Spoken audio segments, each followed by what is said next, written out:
Sure. President McIntyre? Here. Vice President Campbell-Voitel? Here. Treasurer Stewart? Here. I am here. Secretary Meyer? Trustee Frazier? Here. Trustee Mayberry? Here. And Trustee Maurer? Here.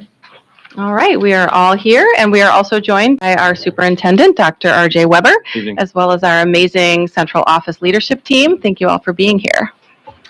Next, we'll start with our adoption of the agenda. I'll turn that over to Dr. Campbell-Voitel. All right, I am very happy to bring motion 93 that the agenda be adopted as presented. Support. Okay, we have motion 93 properly presented by Dr. Campbell-Voitel, supported by Karen Meyer. All in favor? Aye. Any opposed? All right, motion carries. Next, let's move to our consent resolutions. All right. I bring motion 94 that the board accept consent items for approval as follows. 5A, minutes of March 18th, 2025 Board of Ed meeting. 5B, overnight and or out of state field requests. B1, NHS HOSA State Conference in Traverse City, Michigan from April 16th through 19th, 2025. B2, Northville Academic Games National Tournament in Arlington, Virginia from April 25th through 29th, 2025. B3, NHS Robustang State Championship in Saginaw, Michigan from April 3 through 5, 2025. And B4, NHS Football Camp in Bluffton, Ohio from July 15th through 17th, 2025. And finally, C, bill warrants totaling $2,129,418.25. Support. Okay, great. We have a motion properly presented by Dr. Campbell-Voitel and supported by Mr. Frazier. These consent agenda items are issues that we have seen previously in other Friday updates, other meeting minutes. We've had conversations. Is there any topic on here that anybody would want to move to our regular agenda? No, I just want to say good luck to all of them. I mean, we have robotics and going to, I think it's a state championship, with HOSA going to state championship, and I think it's academic games going to a national championship. So Amazing. good luck to all of them. Yeah, for sure. All right, let's move forward with a vote. All in favor? Aye. Any opposed? Okay, motion carries. Next up, we have our communications. I'll hand that over to you, Secretary Meyer. Yes, we have received communications at npsboe@northvilleschools.org. We also received the Wayne Risa Board highlights from March 19, 2025, as well as the Northville Youth Network monthly report for March. All right, thank you. I just wanted to comment really quickly. I think it's glad that we had the early childhood today, because it was such a long list on that Wayne Reese report of people who have GSRP, and I really hope we can get on that list as well, because it's just it was pages of scrolling, I feel like, from names. The other thing about the Northville Youth Network that I wanted to comment on was I was struck by the fact that, and I want to just say, I think we say every month how thankful we are for them and everything they do for our community. But I was struck by the fact that they had a 6th through 8th grade finding balance, managing expectations, and self-care. Yeah. I think it's wonderful that they have that, but the idea as a middle schooler, those are wonderful skills. I just was struck by the idea that our students feel that need to have at that age a way to find balance, and just keeping, the mental health in the forefront. Yeah, for sure. And that's on top of what they get daily in their schools in terms of messages of balance and self-regulation and being able to ask for some time in a quiet spot when they need it. So that's wonderful that we can add that value-added opportunity. Agreed. I'm super grateful that they continue to look for different ways to meet the needs of the community, rather than just shifting that upward to the high school, right, and waiting until there's a problem that erupts, right? I think always an ounce of prevention is worth a pound of cure. And along those lines, too, the other thing I want to point out was that they were working with the police departments and letting the police department know about their role that they serve in the community as well, which I think that's really great as well, that they work together. Yeah, for sure. Awesome. Thank you. All right. I think Dr. Weber. Right on. I am going to invite Brian Smolsky up. And I've got to tell you, I'm just going to move my mic so I can see the people in the back. So usually as a superintendent, when you have a room like full of people like that, sometimes maybe not the best things going on. But tonight is far different. And I've got to tell you, it's freezing outside. And for the lacrosse team last night, like Warriors, that's tough stuff. But as I'm sitting here getting ready to introduce who I think, well, I don't think I know. So 33 years of doing this, sincerely the best athletic director I've ever served beside. What he does for his coaches, his kids, and his families. The coaches that I see in the room here are coaches that I've had the pleasure of interacting with and seeing and how they work with our kids, how they develop our kids.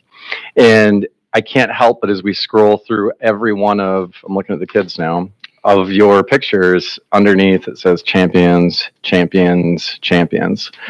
Never take that for granted. Brian and I talk about this often, and Mr.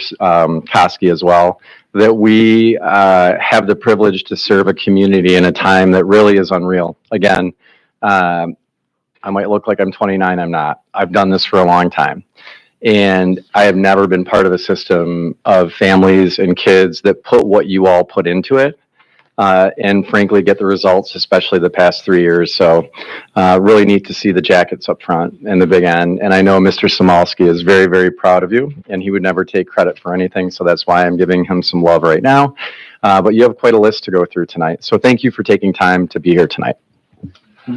Thank you, Dr. Weber. First, I'd like to thank the board for having us here tonight and recognizing some of our winner teams and celebrating their success. And then also thank you to Dr. Weber and the central office team for having us here. I say it every meeting, but it's so refreshing to work in a district where the board and the central office understand the importance of extracurriculars and the impact it has on all our student athletes here. So it's greatly appreciated, and that's why it's the best place to work. This winter, very, very successful season we have. We're going to honor 5 of our teams that either qualified for state finals, won a championship within the state tournament. And we're going to start off with gymnastics. So Coach Victoria and her girls that are here are going to come on up. And Victoria will tell you a little bit about the season that they had. 2 of them?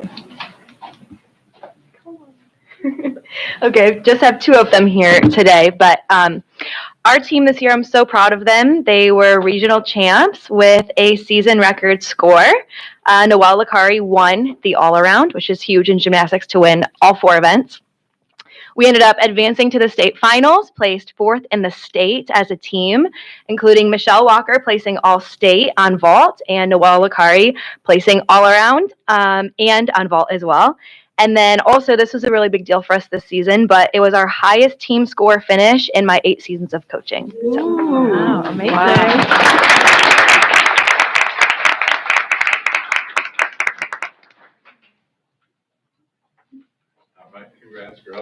And I'd kindly ask folks to stick around till the end, and then I'd like each team to come stand behind the board so we can get a picture of all of you. That would be great. Thank you. Gymnastics is always cool to watch. They practice off-site, and then to go to their meets and get nervous as they flip and twirl is one of the exciting things to do. But it's the winter I like a ton because you'll see all the wide range of skill in these groups, from gymnastics to up next the skiers to wrestlers, and just a wide range of talent. So up next is one of our assistant coaches, Pete, and the ski team, who had a great year.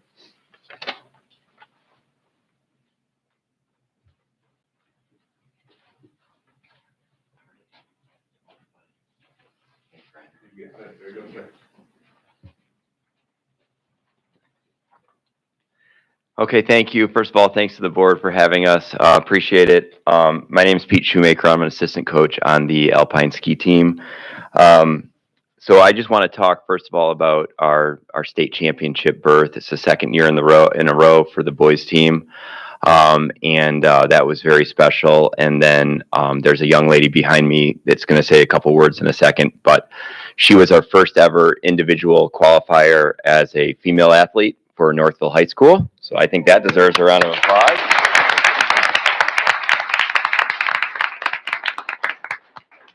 So, just a couple words from myself. This is a team that's fairly new in the Northville program, and talk about a team turning into a program, and that's what I like to think about now. We're starting to build a little bit of a program and some legacy, and that was led by our head coach Kyle Moyer, who's not here tonight. But you watch it develop, and I'm very proud of it. I have a sixth grader as well as my son who's on the team, but I have a sixth grader, and we went to a middle school race out at Alpine Valley, and there were 4 Northville School District kids racing, and they are all high level, and they're all really excited about coming. And so that's what we want to see as coaches. The other thing I just want to mention really quick is a thanks to our parents as well. For the first year ever, we had more involvement on outside team activities, training, camps, and up north training and other hills. And that's what it also takes to keep building these teams and these programs. So that I'm very proud of. I'm president of the parent board as well. I know the investment that it takes. So our parents do a great job. And then our AD office, Rosianna, and the team there, we're very, very appreciative. So thank you for that. I'm going to pass the mic over really quick to Madeline Richard, who's going to say a couple words.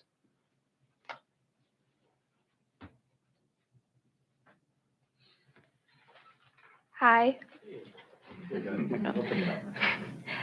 My name's Madeline, and I'm a junior on the ski team. This year was my first year on the team, and I'm really so grateful to have been a part of it.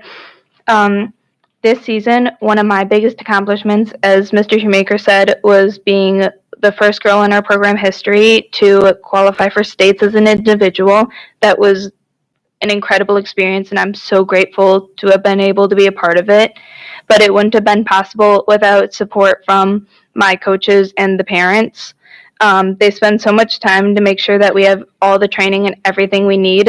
So I just wanted to say thank you to them, and thank you to the school administration for all your support.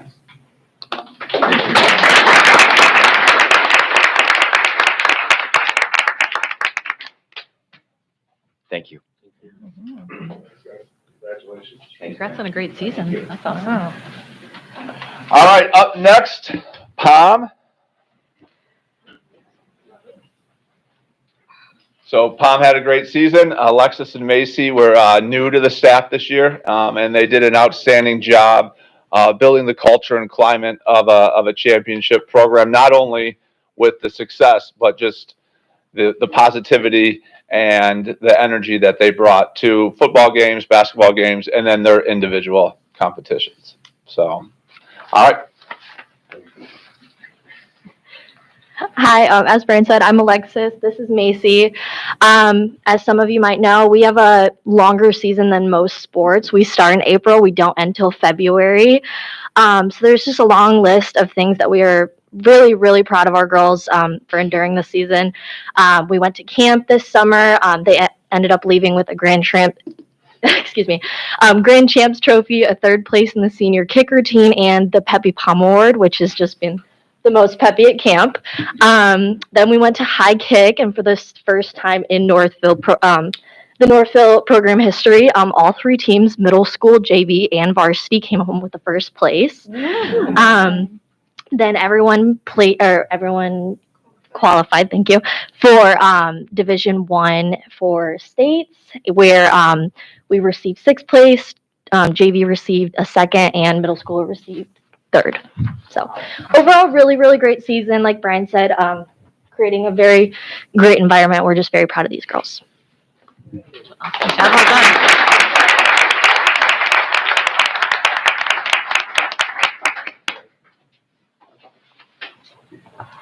All right, up next, probably one of the tougher sports when you watch them. It blows me away what they do daily in the wrestling room, and some of the matches that go 3 rounds. So wrestling's up next. They won the district for the 2nd year in a row, and then we had one individual that did really well in the state tournament. So we'll have Derek come on up with the team, and he'll talk about that a little bit. And when you look at that picture up there, I think when I got to Northville, oh man, it's been 6 years now. I think maybe the room was half of that. So they're just doing an outstanding job of building the program and getting more and more kids out wrestling, which is awesome.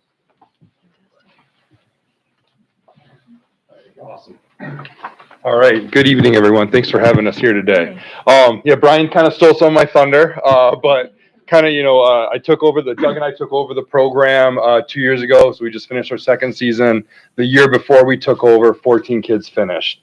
Then we went to last year, we had 25 kids finish. And then this year we had between 45 and 50 kids finish. So we're growing, at a pretty good clip.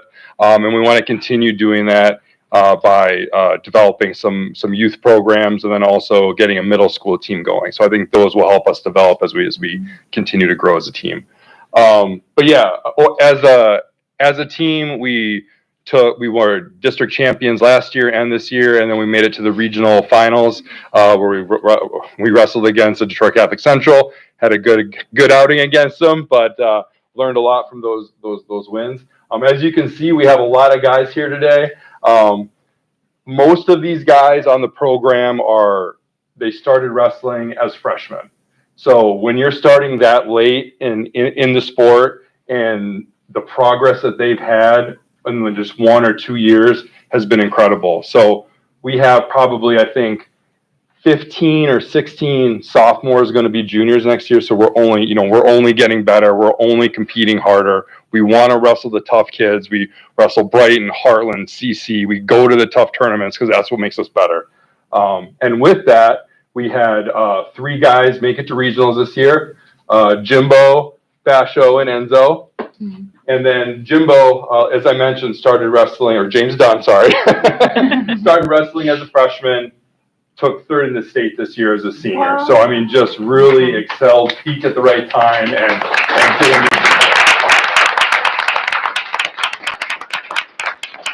So I think, we're only going up as a team. If you have any friends that have young children, you want to get them involved in the sport, have them reach out to me.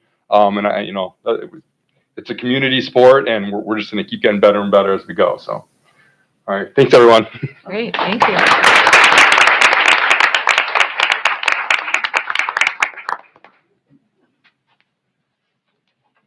Just again, a great year, and the team continues to grow, and so we may need more space, Devin. I don't know. We may need more. Up next, our final winner team of tonight would be swim and dive. Our head coach, Rich, isn't here. I think Rich knows this week and plans, like Ashley said, plans his vacation every time. So one of his assistants, Ashley, is here. So Ashley's going to come up with the swimmers. Thank you.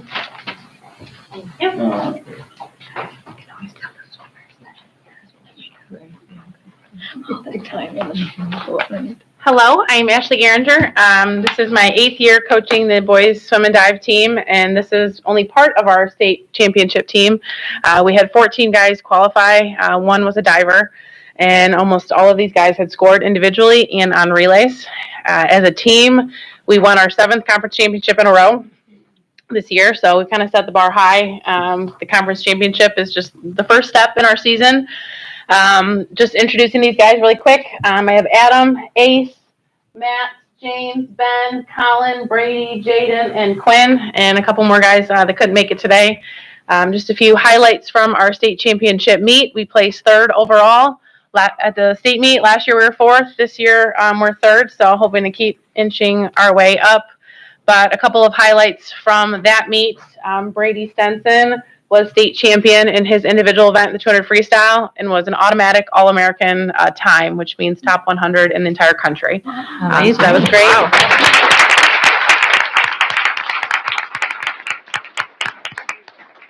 And the very last event of the meet, which is one of the most exciting relays, the 400 freestyle relay, our team was also state champion in that relay of Ace, Jaden, Ben, and Brady.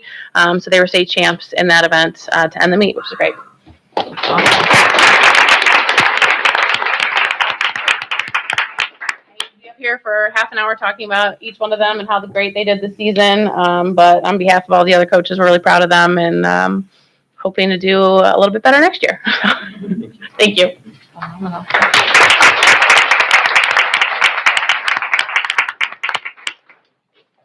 So again, congratulations to all our teams. Obviously, just a ton of success, and really all their success is because of their great families, great student athletes, great coaches, and then the resources that all of you provide to them. The fitness center, the wrestling room, the ability for our ski team to go to the mountain, gymnastics to rent out Eurostars. So if it wasn't for you guys and the central office team, we wouldn't be able to do what we do, because we need those resources to be able to perform and compete at the highest level. So thank you to all of you. Thank you to the parents and the student athletes for everything you do for this community, because without you guys, we wouldn't be here and we wouldn't be as successful as we are. So with much gratitude for all you do. I think that's all I got. Yeah, I'm sure the board would like to have a couple words. And then what I'll do is I'll call up each team and I'd like you to come if you're comfortable with it and stand behind the board there. And Brian, I'd like you in those pictures as well, coaches as well. I gotta take a picture. No, I'll take the picture. But anyone on the board like to say anything before we start getting the youth up here? Yeah, I want to say first, tremendous gratitude to you, Brian, that this is, must be so busy, right? There are so many teams, there are so many coaches, there's not just the weekly games, but we're having championships and ongoing. So thank you for all of your support and direction for all of the teams.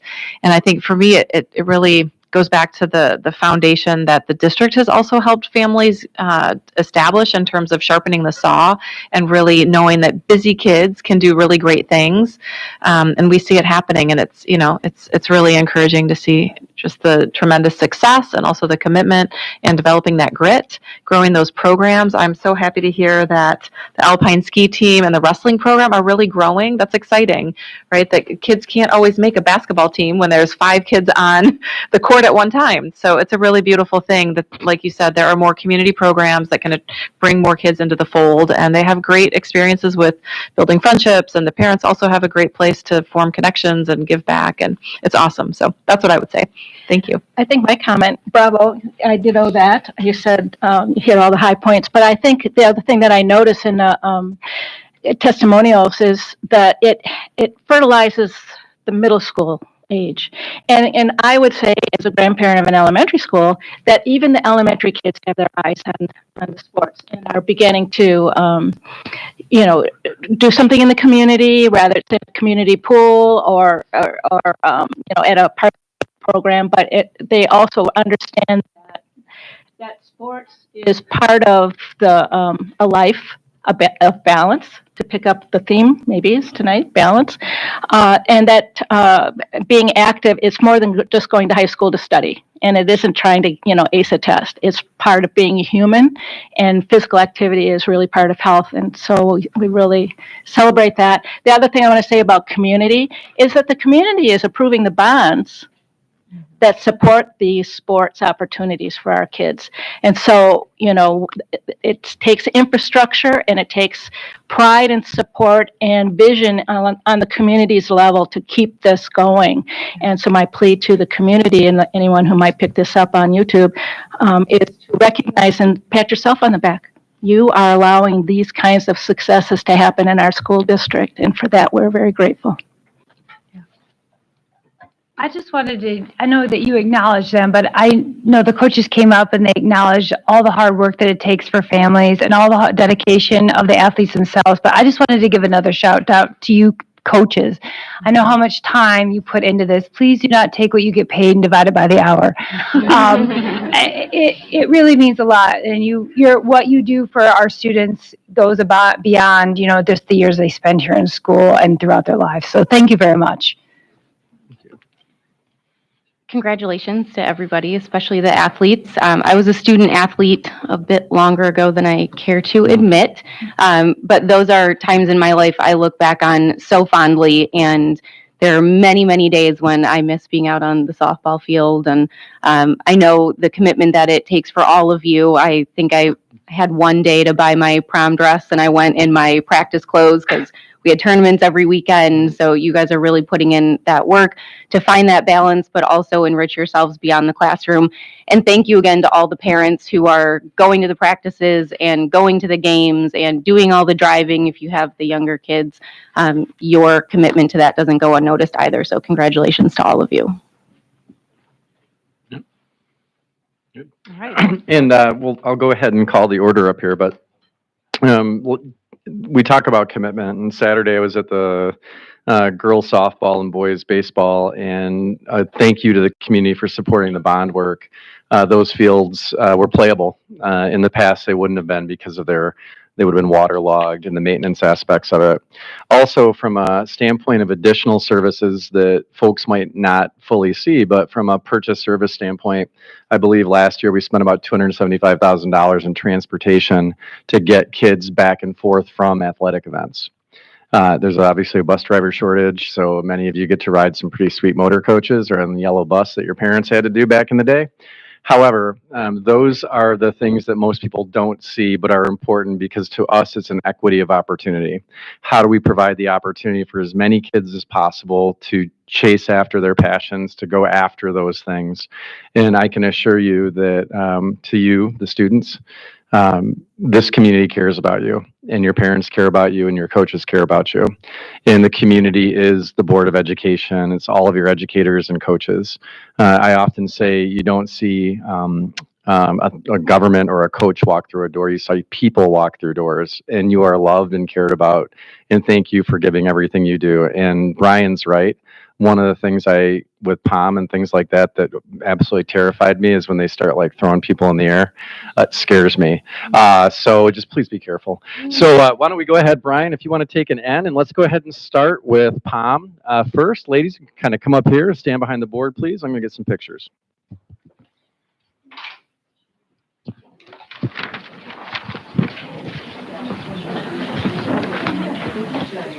Look at all your medals. Oh my gosh. Yeah, the paper. Yeah. Should I go there? Wait, and we're like, You need to go. Come all the way back. No. Now we're going to put parents. Trying to stay out of it. Right here. I need to take a picture for social media. That's about you. I love you for that. Yes, they are. All right, big smile. No mean mugs. No mean mugs. It's all celebration. 1, 2, 3. 1, 2, 3. Thank you. Hey, Thank you. Awesome. All-star team. You guys can feel free to drink. That was really cute. Oh.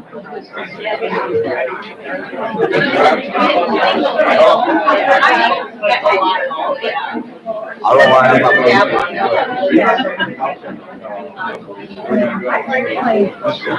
right.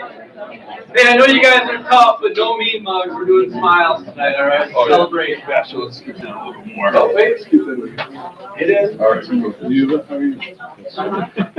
right. 1, 2, 3, and go, and go.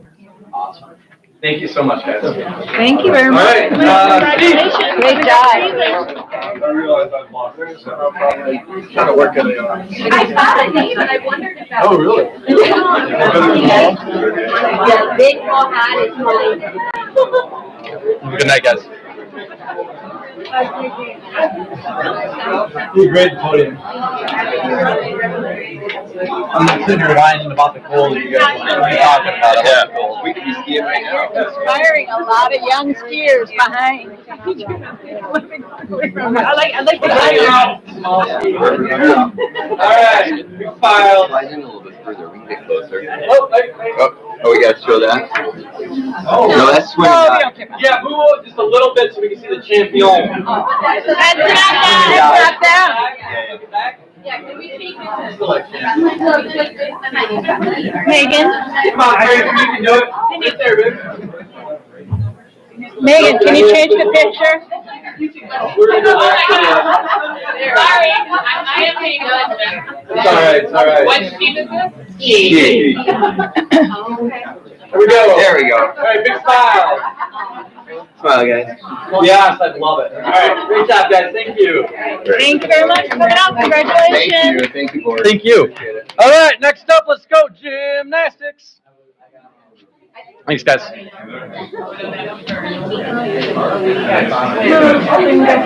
I know, right? Yeah, they're both. They're all in practice. You guys did really well for 2 people. You're all practicing other sports. You guys are so busy. All right, right up here. Standing. Thank you.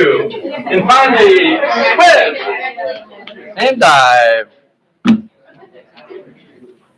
I know. What's wrong with our diving?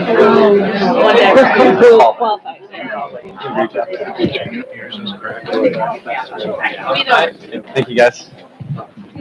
Squeeze in. One, all right. Yeah, just a little. I got the champion thing in there. You gotta let your coach in there, guys. All right, let's look up here. Big smiles on me, Mugs. Nice. Excellent. Thank you all. Thank you. Thanks, guys. Nice night. You guys are awesome. Swimming is a year-round sport. Have a good night. You too. Thank you. Thank you. Yeah. Oh my gosh. Probably looks totally different. I don't think we were doing it. No, they weren't.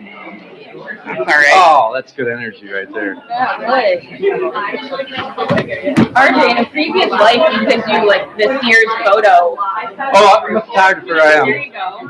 Get a little puppet. Semi-professional. Semi. Yeah, right. All right. Thank you so much to our Board of Education for celebrating our students, our families. Really, I believe I know Brian's gone, but I believe the number is about 1 out of every 2 of our students are involved in an athletic pursuit. It goes even higher than that when you fold in fine arts. And, Karen, I can't help but, come back to lifting up the idea of our kids needing balance at that age. Athletics can be that beautiful outlet for students, and it can also be a tremendous amount of time and stress, as many of you around the table know as athletes or parents of athletes. But I think what Meredith said earlier is accurate. When you look back at the quality parts of your life in high school, oftentimes they're the memories that flood your head of the bus rides, the silly traditions. What's the snowman for the rowing team? Oswald. Oswald. I mean, like, it's just all these little things that you pull into it, and without a strong support from the community. I talked to the kids in the dugout Saturday, both of softball and baseball. And one thing, a lot of people, I didn't know this until I found this out. So our kids would stick around for an hour after every practice and every game. And I know a couple of you are baseball folks, softball folks, and they would have to rake and get the grass in the right condition and so on. So that was every single day, 5 to 6 days a week, an additional hour. So those turf fields are not ostentatious. They're actually incredibly efficient as far as from a time standpoint and a play standpoint.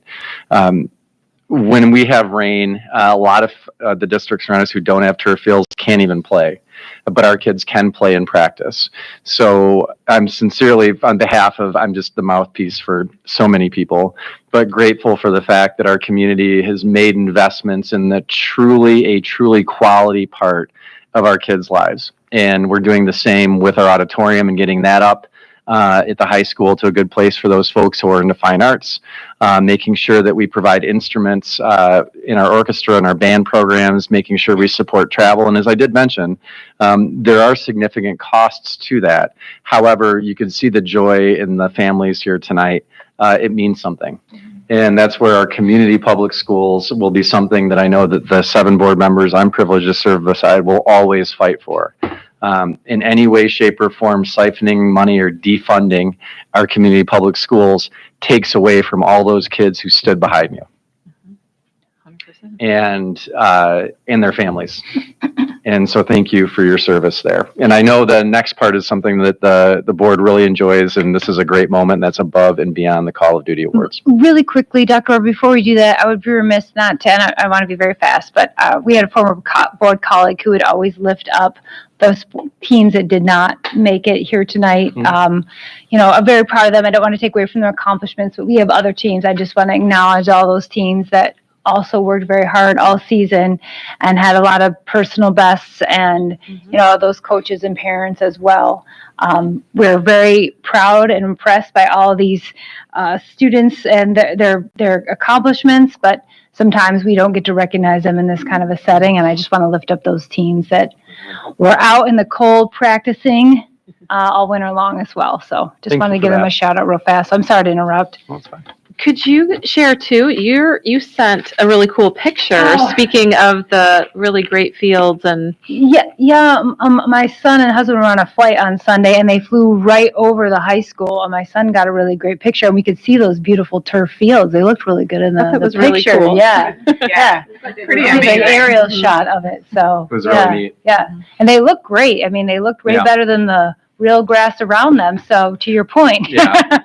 They're spectacular. And if you go on our website, you'll see a picture of them, and they're beautiful. But it's just important, I think, for me as an educator to educate our public that there is a real cost savings to those fields as well in the long run. Maintenance, you're not paying for that. Accessibility, and so on. And from the air, they look spectacular. Thank you.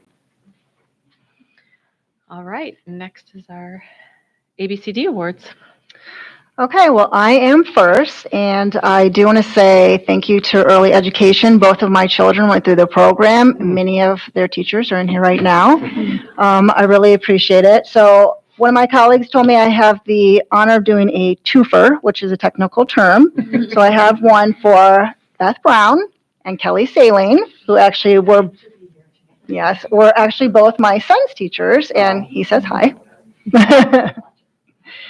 All right, so I have from a parent, Mrs. Brown and Mrs. Saline have helped my son fall in love with school. He wakes up excited every day to be in their classroom and begs us to take him to school on the days he doesn't attend. Mrs. Brown and Mrs. Saline have created such a welcoming and inclusive environment in their classroom that all their students are giddy with excitement when Mrs. Brown comes to greet them at the door. Mrs. Brown and Mrs. Saline do a fantastic job communicating with parents about what students are learning in class through their weekly updates and daily photos. This is so helpful to us as parents so we can have the informed conversations with our son about what he is learning in school. So thank you so much. And I know my children were loved deeply by everyone in this room, and I love early education. Thank you. Yes. And we'd ask each person who's being recognized to please come up for a picture with the board member. Thank you.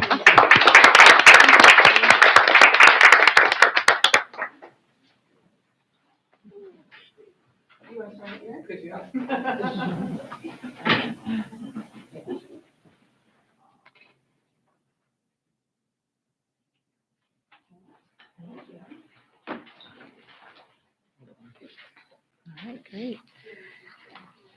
All right, Miss Santer, I'm really honored to be able to give you this award tonight, that you were nominated by a colleague. I keep thinking about Executive Director of Special Services, and what does that entail? You really address all of the barriers that get in the way of kids and their success. And I think you are such a strong leader, quiet sometimes, right? But you're always peppering in like, what about this? And have we thought about that? And could we consider that? And could we try that? And I think this nomination has probably been long coming. The way that you really embrace each and every child, in whatever way they come to the district. I've learned so much from you personally as a board member, and I'm so grateful just for your continued advocacy and just your fierce protectiveness of all of our students. So I'm happy to read what the person who submitted this nomination for you, but I just want you to know that there's so many other words that could describe just how much appreciation the district has for your efforts, and just every day you go above and beyond. I think of Suicide Prevention Coalition, I think of Northville Cares, I think of all the ways that you have really shaped how we support each and every student, and those needs continue to grow each year. I don't know how your energy continues to grow because I see it. You come to every meeting with a smile and new ideas, and you're always accessible, and you reach out when you have questions, and you're such a champion for kids, and for that I'm personally grateful. So the colleague who made this submission says Beth has been beyond helpful when it comes to assisting a new principal and being supportive during difficult situations. She has called to check on me before school, after school, and pops in to make sure everything is going well. Her friendly and supportive demeanor has made me feel comfortable during times of discomfort. So underscore, we are so grateful for you and lucky to have you a part of Northville Schools. Yay.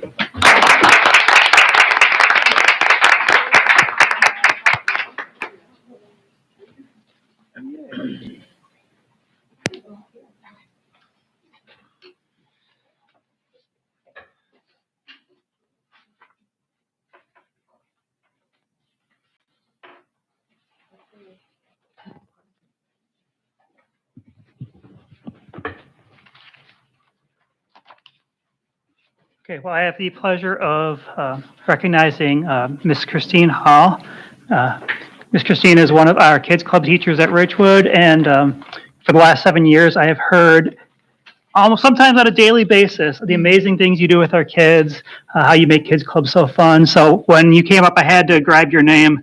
You were nominated by a parent, and the letter says, My kindergartner broke his leg and came to school in a wheelchair for weeks.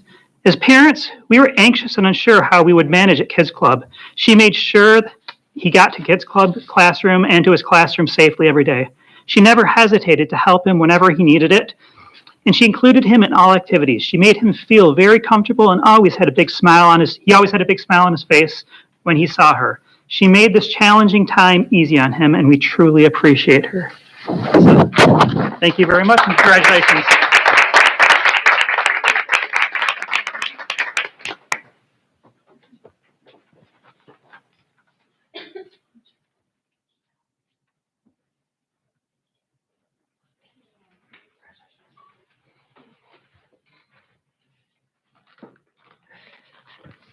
I'm next up, and I have Kelly Julian. Is Kelly here tonight?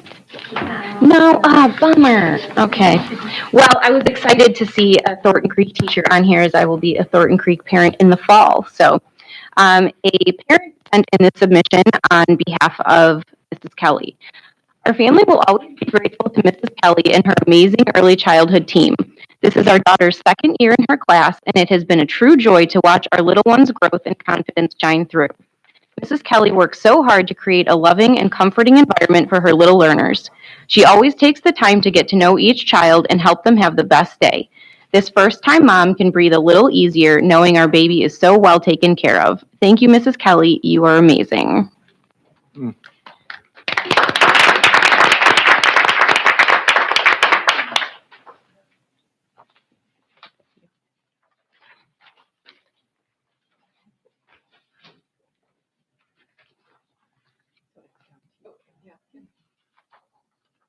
It's what?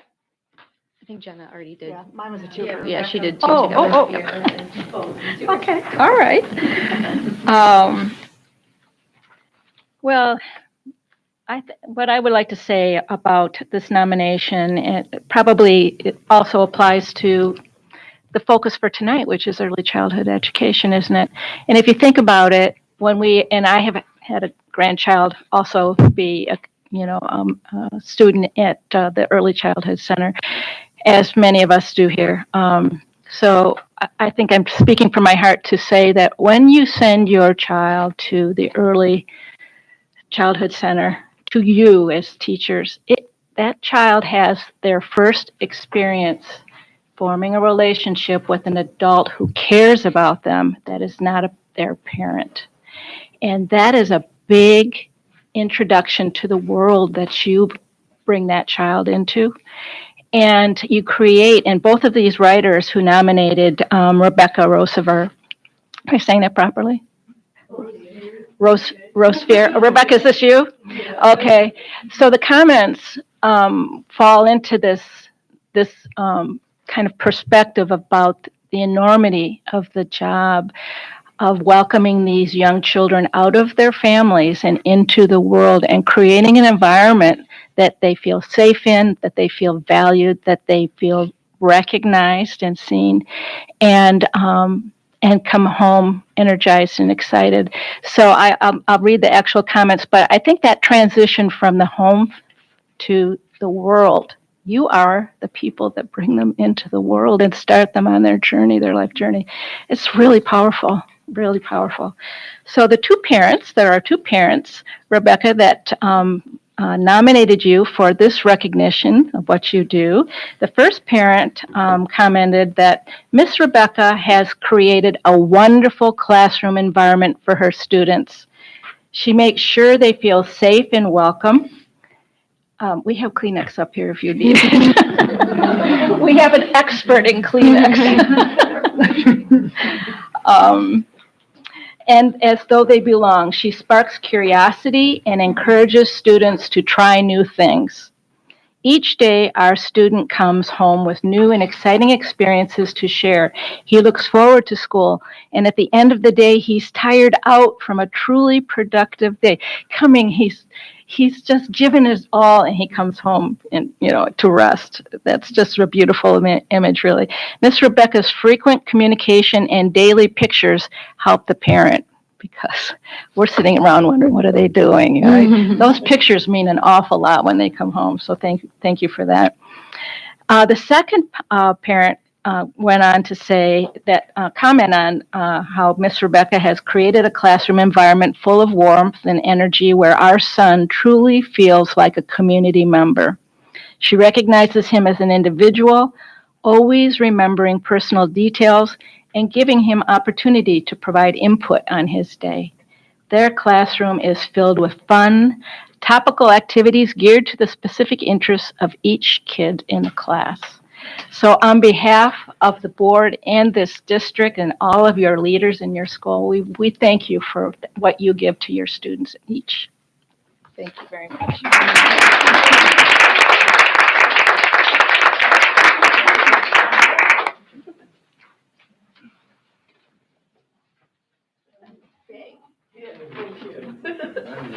Right?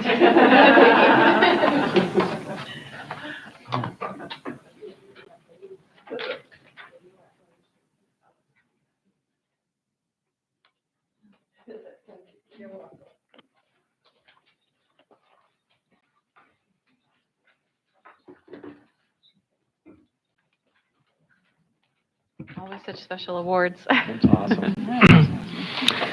So as we queue up, it's a perfect opportunity to talk about our early childhood education. And,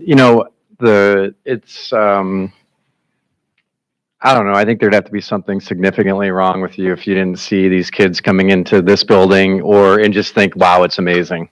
However, let's put aside the wonderment, awe, cuteness, love that comes there, and let's really also put a fine point on the fact that the research has been there for years. It actually started in Ypsilanti, Michigan at the Perry Preschool Project. And I believe that was, help me ladies, 1970 something. And what they did is they followed a group of students who went to Perry Preschool, which is actually Ypsilanti, through life. And they monitored that population for their outcomes, health outcomes, job outcomes, relational outcomes. And it was really one of the very first studies that showed that everyone to my left knows they don't need a study to see it.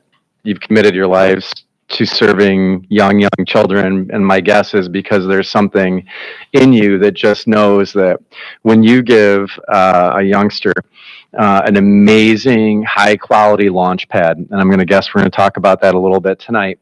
Our teachers receive coaching. The teachers that you have here in society, I have the privilege of serving in this building. I have the privilege of walking into the rooms whenever I want to. And there is always research-based, delivered with love, activities and actions going on that help connect students' neurons, help them form, celebrate, care about them, and love them. And I'm going to give one quick anecdotal story before the presentation. So when was it was about 5 weeks ago, the open house, ECEC open house.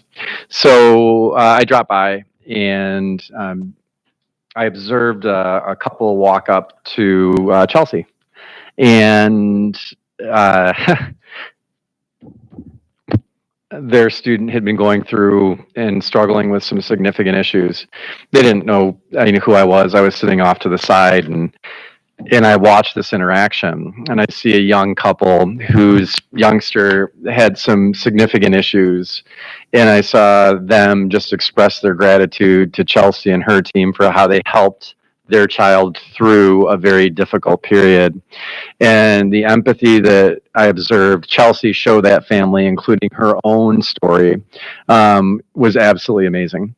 And those are the little parts that we can't see. You'll see board presentations. Folks will come in front of the board. It's all good stuff. But it's why I'm so grateful that each of our board members attend building visits with me during the day. And it's not a dog and pony show. It's like I want them to see the reality and the small glimmers and gifts that I got. But Chelsea, you gave me a real gift that night to walk out of the building and know what I already knew. But when you see it, that these parents trust you and your team with the most precious and most important aspect of their lives. And what you choose to do with the work ethic and the care and the love, seeing the teachers at the door in the morning and getting the kids organized and prying some of them off their parents' leg. Sometimes it takes like 10 minutes, but I think your rate's about 100%. I've never seen one actually stay on the leg and go out to the car. So thank you for that. And Chelsea, if you could please come on up and introduce your team and do your thing. Thank you.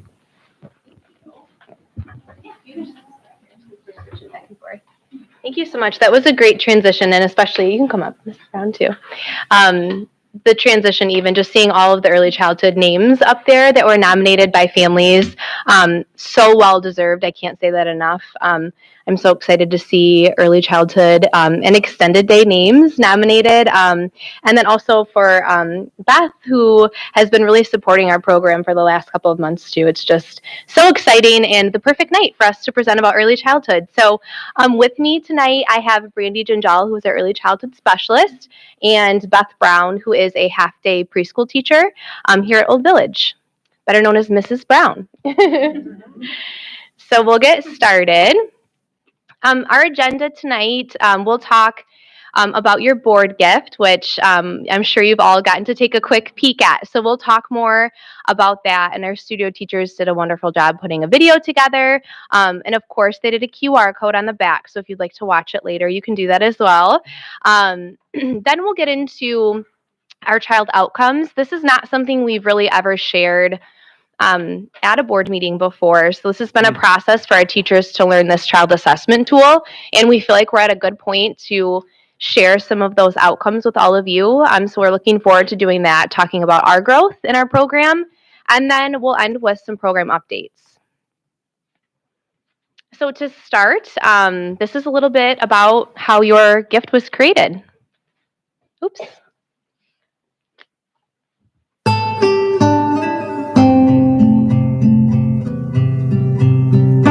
In the studio, children explored printmaking, first with stamps, then with brayers and rubber patterns.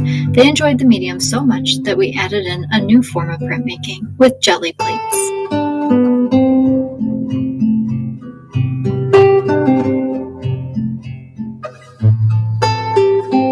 The children had so much fun working with the jelly plates. When it came time to create our board gifts, it was the perfect media. We wanted your board gift to be an image of something memorable.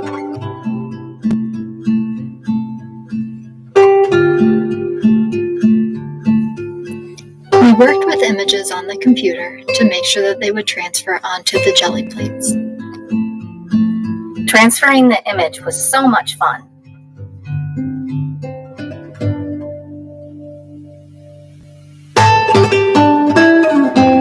After the image was on the plate, the children would choose up to 2 colors to make the print pop. We hope you enjoy your gas. Man.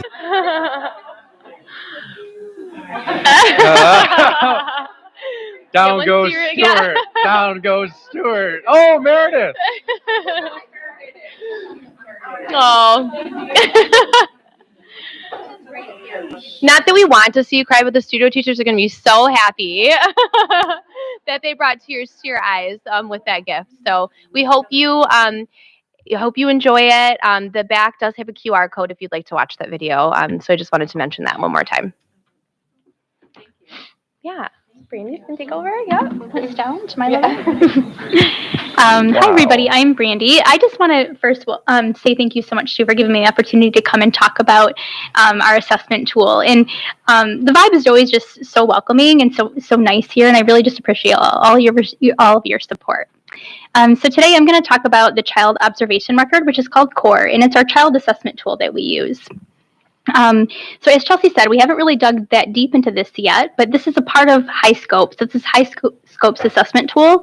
And we did the same thing with this as we did with building in the curriculum. So this took about 3 years for all of our classrooms to be able to implement this. We took, 4 to 5 classes a year to implement it. That way I could coach and support them through it because it is a really big skill. And I think you'll see that as we go along. So what is CORE? CORE assesses early childhood education from infancy through kindergarten in 8 content areas with a total of 34 items. And then who uses it? Teachers collect objective anecdotal notes about the child and they score these items. So you'll see as we get into it, it goes from 0 to 7. So that's essentially birth to the end of kindergarten. So our preschoolers really fall into like that 2 to 6 kind of levels.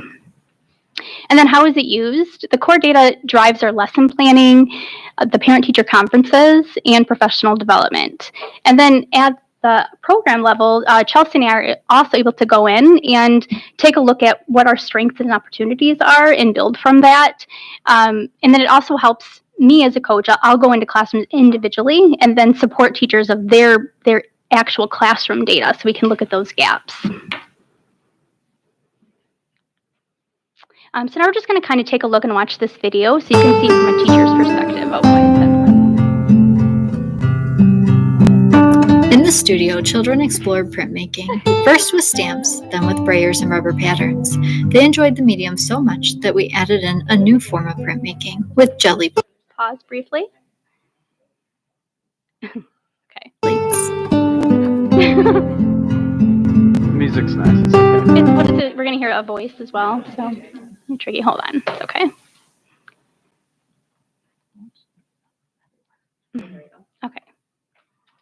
Okay. So you can kind of see from the teacher's perspective what's happening.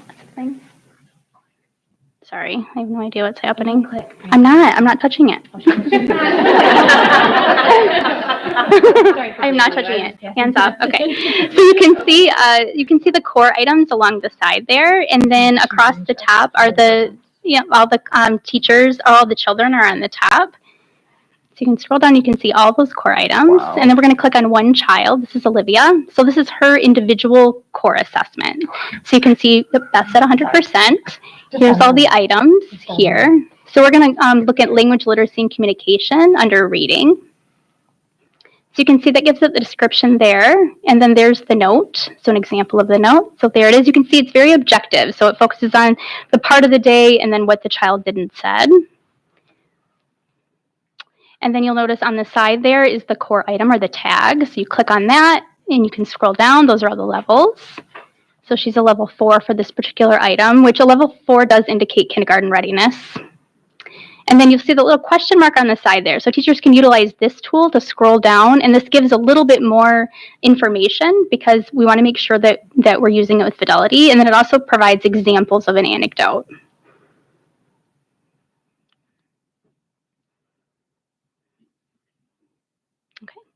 And then we can see with our program, when I looked at the data from our program level, our strengths under creative art, which is music, physical development, so fine motor skills, and then social studies, history. So you might be thinking, like, what's history look like in preschool? So just to kind of give you an idea, in the preschool level, a level 3 is children using yesterday and today incorrectly. And then a level 5 would be a child sharing a story about that didn't happen in the immediate past. So something that happened, more than 2 days ago or so about their life. And then our opportunities for growth are under science and technology, so tools and technology. Under language, literacy, and communication, reading is an opportunity for us. And then under creative arts movement. So today we're really just going to focus on how we're building program support for language literacy and communication under reading.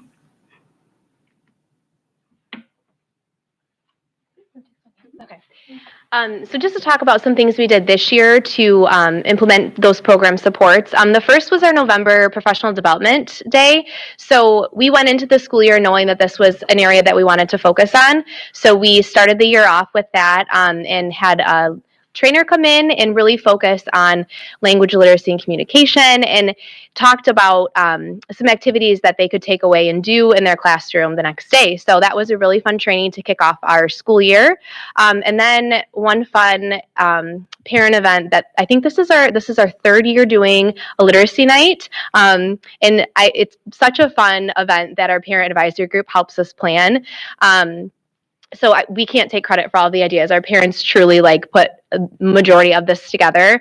But when we did this night, we had a sports theme, so we called it Game On, and it was all sports themed literacy activities. So we had, in addition to that, a book fair, a smoothie, refuel station. It was a super fun night. We also, Brandy led data digs at each of our individual sites. So instead of taking a look at program-wide data, we looked at site-wide data as well. So in those meetings, they talked about opportunities, kind of analyzing some of those gaps and why they might be. And then it's really fun at our level, the program level, to say why we might think those gaps are there by school or by site. We also have these upcoming items. So our April PD Day, we're really excited to collaborate with district coaches and again, focus on literacy using our data to kind of drive that. And then we also have the High Scope Conference coming up. That's something that teachers go to on a yearly basis. We're really fortunate to send teachers to that. So not only to just get a better understanding of the High Scope curriculum in general, but they can select classes. And we really encourage them to look at their data. So literacy being one, for example, attending sessions that can address some of those gaps.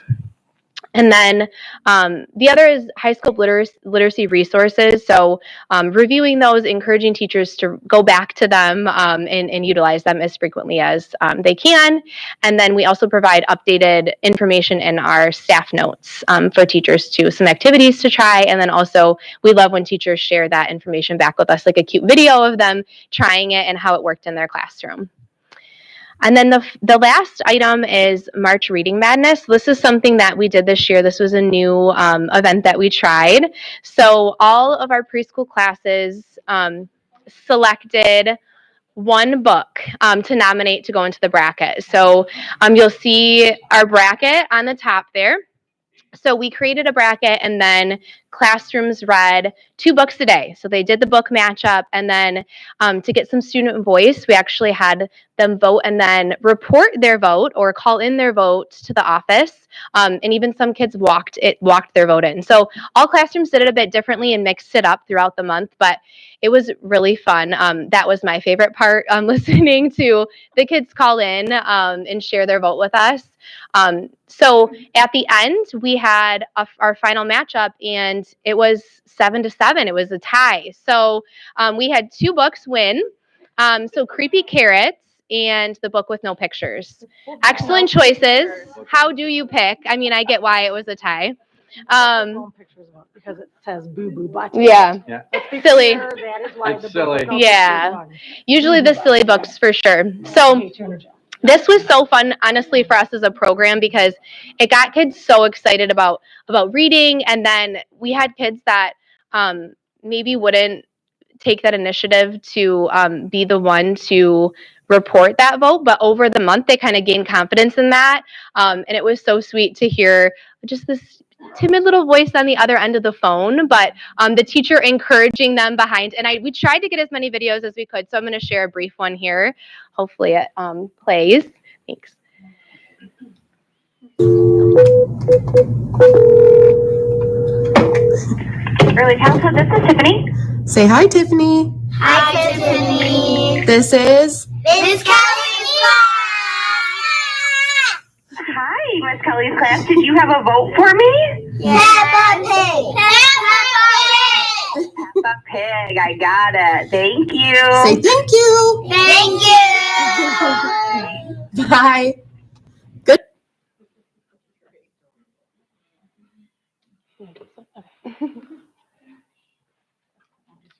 So now we're just going to review some future program supports.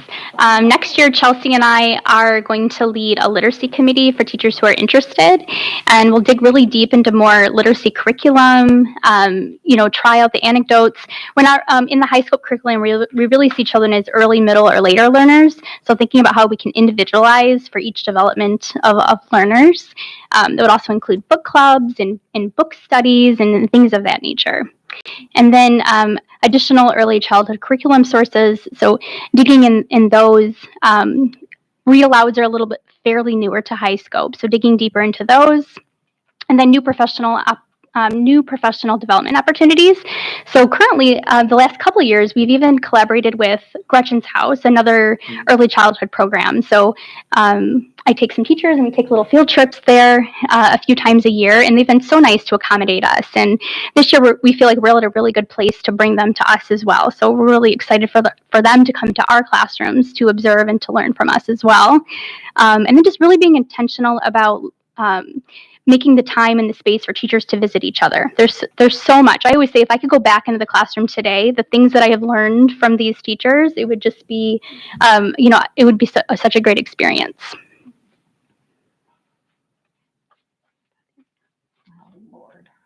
Okay, and now we get to have that.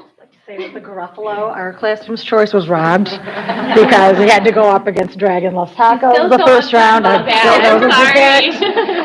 He went with the classic English book. I know, I hold a grudge. But hello, I'm Beth Brown. My room is right across the hall, room 200, and I've been here for 11 years. I believe my son is a junior, and my first little kids I had are 10th graders here. So I was looking at all those sports teams going, do I have any of those kids like all those years ago? But I'm going to share with you today Olivia's journey in my half-day classroom. She is 4. She'll be 5 next month. This is a picture of her from last year. I've had her for 2 years. And we're going to look at her areas of growth of phonological awareness and alphabetic knowledge. Do I do the slide? Yep. You told me I didn't have to do any of this. All right. So in the area of, first we're going to look at her growth and phonological awareness. At the beginning of the classroom, beginning of the year, she was a level 3. So she could spontaneously say real or made up rhyming words. And currently she is now at a level 5. So she is able to point out words that start with the same sound, at least 2 of them. So along her journey of growth, we have planted many seeds through materials in the classroom and small and large group activities that we have done. So some of the materials that we have to support her phonological awareness and all the children's phonological awareness are rhyming books in our book area, including her favorite. It's an oldie but goodie, 10 Apples Up on Top. We put it out in the fall and we can't put it away because they read that book over and over and over. They just love 10 Apples Up on Top. Rhyming puzzles in our toy area that are out for them to use anytime they would like to. Rhyming songs in our classroom songbook, including some favorites like Down by the Bay and The Ants Go Marching. Small group activities that we have done to enhance this development are one of these words is not like the other, where the children had pictures of words that rhymed, but there was one word that did not rhyme, and they had to see if they could point out the word that did not rhyme in the pictures that they had. And also Match My Sound, where again they had pictures of objects, and then Mrs. Celine or I would hold up a letter, and they had to see if they had a picture that matched the sound that was being held up. So those were just ways to get her to being able to know more of how the words and letters sound. Large group activities, we've done many of those, including retelling and acting out nursery rhymes, including a tisket, a tasket, which will be in this video clip that I don't have to do correct, right? I just want to make sure. Tisket, a tasket, the butter's in my basket. I wrote a letter to my friend, and on the way I dropped it. I dropped it. I dropped it. On the way I dropped it, Olivia came along and put it in her pocket. Olivia, let's see, what letter do you have? A. A. Can you think of any words that start with A? Olivia. I'm asking Olivia right now. Olivia. Allie. And anything else? Alligator. Apple, alligator, Allie, ant. And Olivia. Okay, and Olivia. So Olivia is now going to be doing the basket. A tisket, a tasket, there's letters in my basket. I wrote a letter to my friend, and on the way I dropped it. I dropped it. Olivia will pick who's picking it up. I dropped it. Olivia, who's going to pick it up? Albert came along and put it in his pocket. Albert, what letter did you get? That's the. What can we think of that start with O? Oliver. Anything else? Octopus. Oliver, you got any? E. Okay. Good guess. But Oliver and octopus definitely start with O. Okay. Now it's Oliver's turn now. And when she dropped the letter, she dropped the O, and then she picked Oliver. So she was even making that conscious decision to drop the O. Well, I'm assuming she did, I guess. I don't even know, but we're going to go with that. So, and then we also do transition songs when we're transitioning that reinforce rhyming, and such as Willoughby Wallaby and the name game, or you might know it as Banana Fana. We sang that this morning to go to snack time. So that's how we kind of reinforce her phonological awareness. Oops, I went too far. And then this is going to talk about her alphabetic knowledge. Again, similarly, she started this year at a 4, where she was able to identify 10 or more letters, and now she is able to identify all of her letters at this point in the class year. Materials we have in our classroom to enhance and contribute to this growth are magazines and other forms of print to look at and to find letters to cut out. You can see her doing that with Amelia in that picture. It's a Scholastic book order thing, and they're cutting out and looking for letters. A computer keyboard in our house area. That's not a real computer, just old computers, but they have the keyboards and they like to type things out, and that's her office, and she is working very hard. Sometimes they have coffee sitting there. They're very efficient.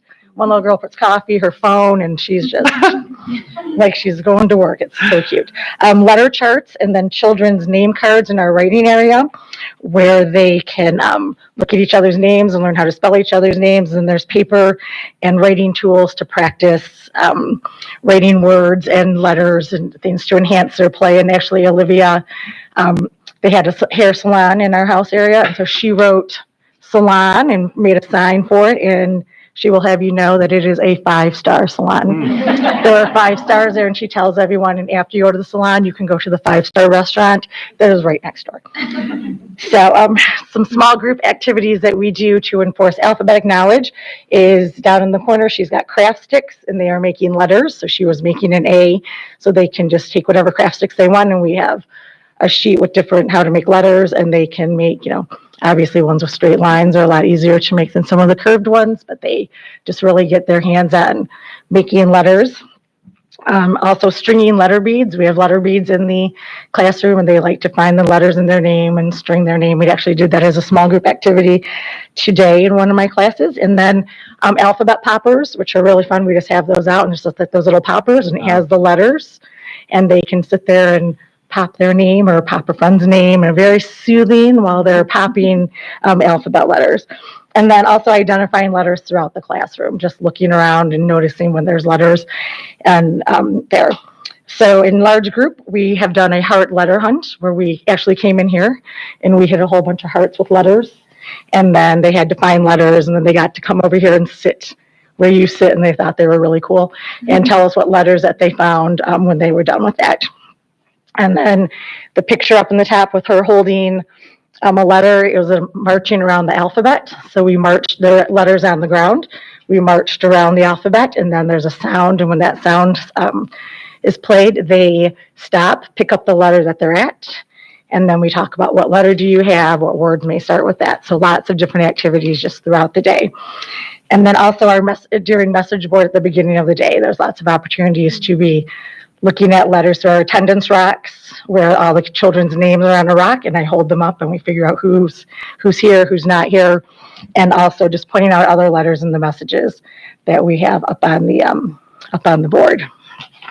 So, in closing, through these materials and activities and interactions in the classroom, we're able to help children grow to their fullest potential in all areas of their development. And thanks for letting me share Olivia's story with you of growth tonight. Any questions? Go first. Oh, very good.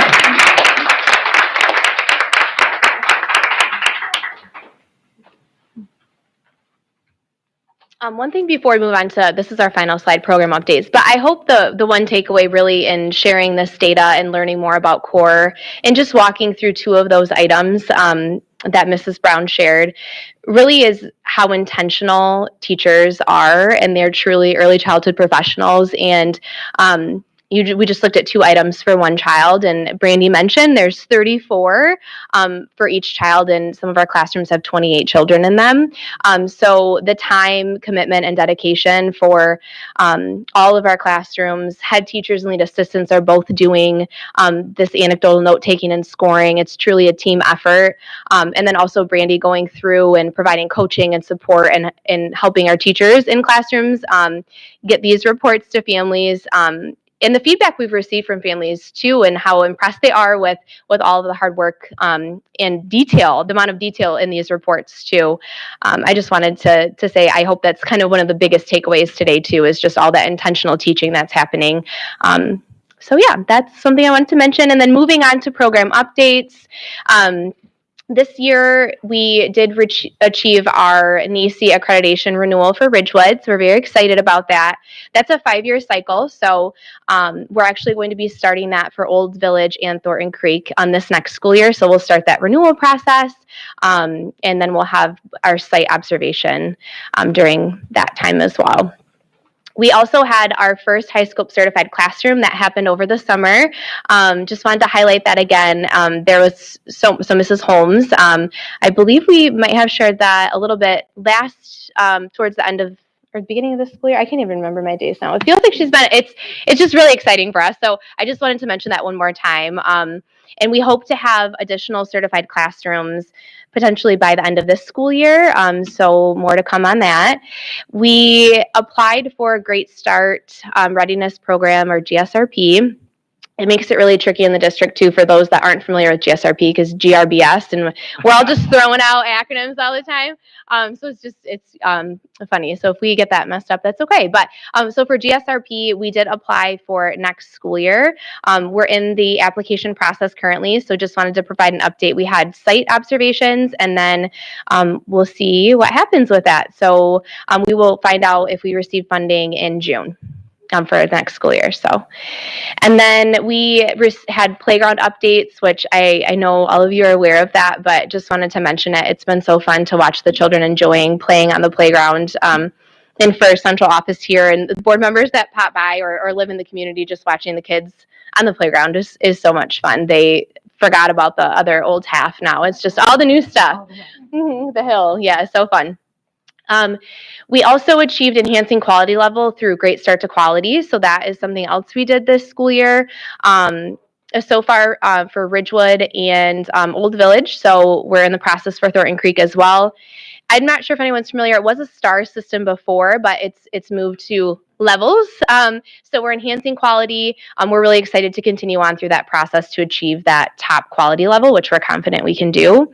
And then lastly, our children's exhibit 2025 is April 24th, and you're all invited. We'd love to see some of your faces, and it's such a fun event for us in the community, and really highlighting children's hard work throughout the school year on collaborative art pieces. So that's coming up, and you'll get 5:30 to 7:30 at Old Village. So you'll all be getting an invite too. We'll send out via email. It's outside. It's outside again. Yes. Yep. Big celebration. We really we tried to make it as fun as we can with like food trucks and Are you going to have the food trucks? we'll have food trucks again. Yes. It was so funny when the one year that I think it was our second year we did it, even the first year, I just remember looking around like, There's so many people here. It was just amazing. It's such a fun event. So if you haven't been, we'd love to see you. So any questions at all or comments? That's it for us. So one of the things that I have been enjoying all winter when I come in the front door is seeing all the slippers in the hallway. Oh, yeah. But they are gone. Are they gone now? They don't get to have their slippers in school? I'm not sure. Each classroom does a little bit different. So I don't know what happens to I think she just had them for their boots. Yeah. Oh, yeah, with the boots. Okay. So instead of bringing shoes to change into, they just brought slippers. Or Would be my guess. Yeah. Okay, but anyway. No, yeah, I mean, who wants to go? I think. I have a couple things. The core, I loved it as a parent. So my kids went through from 2018 to 2024. So this is newish for us. So, I mean, the level of detail that the teachers put in this. So I pulled up Fletcher's actually from last year with Miss Rebecca. Thank you. But it's just amazing to me because there's so many kids in the classroom and that you all are paying such close attention. So for instance, one of them was approaches to learning, initiative, and planning. So they put an observation in there. Miss Rebecca does. During planning time at the table, Fletcher told us he was planning to play in the block area and then play in the sand table. He stayed in the block area for most of work time, building a large castle with friends. Then he went to play at the sand table. And there's another one, another core for social, emotional development, community. During work time at the carpet, another friend tripped over another friend's leg. Fletcher said that was an accident. Fletcher also said he did not mean to do it. We talked about what it means to do something on accident or on purpose. So there's so many of these and it's detailed. There's pictures, there's video of my son. So it is incredible to me, the amount of work and instruction that's being done. Because I thought you guys were just playing in there. I didn't know. But it is awesome. And I also want to say, I hate using the word, but during COVID, my daughter was in it. We were so lonely. And you guys pivoted and you did videos. Brandy, we watched a lot of videos with you and your daughter. I really appreciate it. I feel like I know you all. Miss Elizabeth was having us do art projects at home. It meant so much. And we still felt connected, even though we weren't. So I really appreciate it. And you do an amazing job. Thanks. So thank you. Okay. Thank you.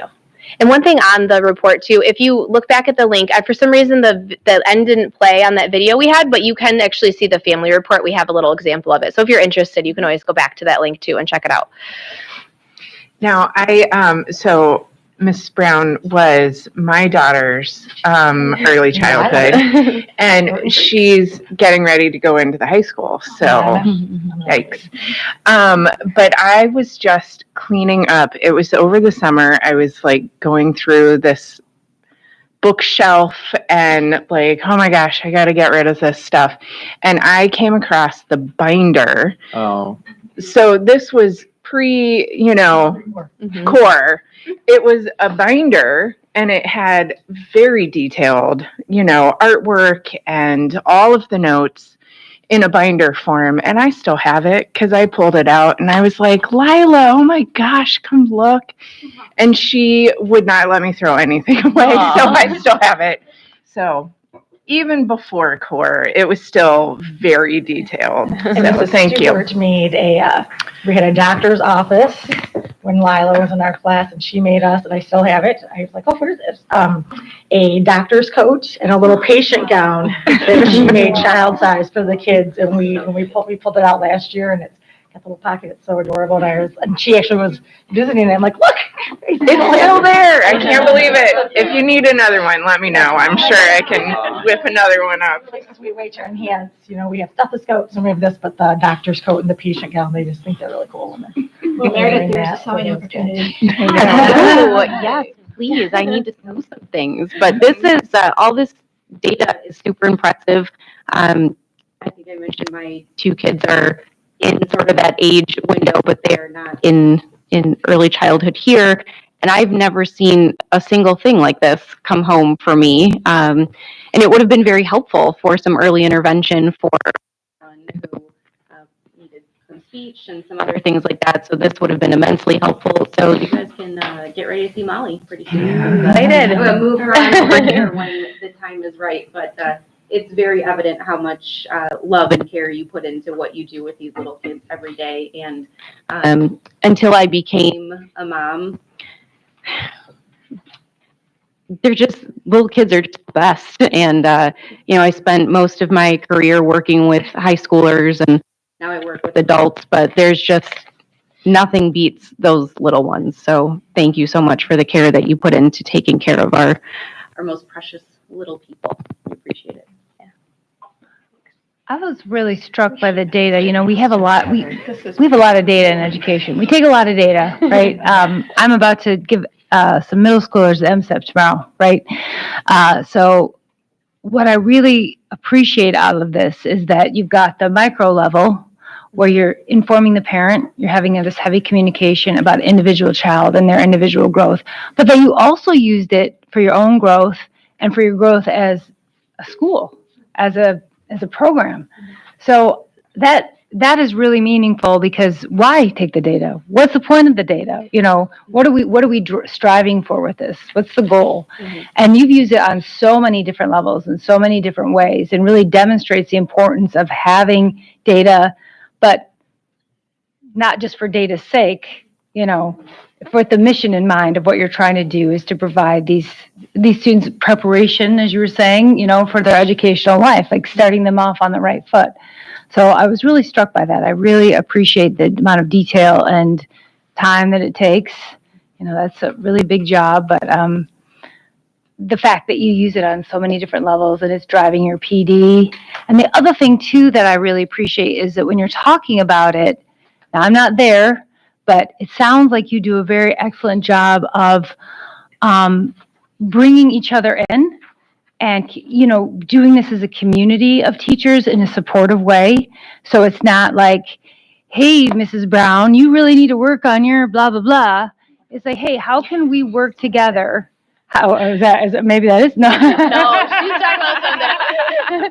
But that you're working as a community together, like you were saying, that let's figure out ways that to support you, to make you better, because when our teachers feel supported and cared about, that's going to translate to our students. So just all the factors that you take in, I really appreciate the professionalism, and it definitely demonstrates how well informed and educated that you are. So thank you very much.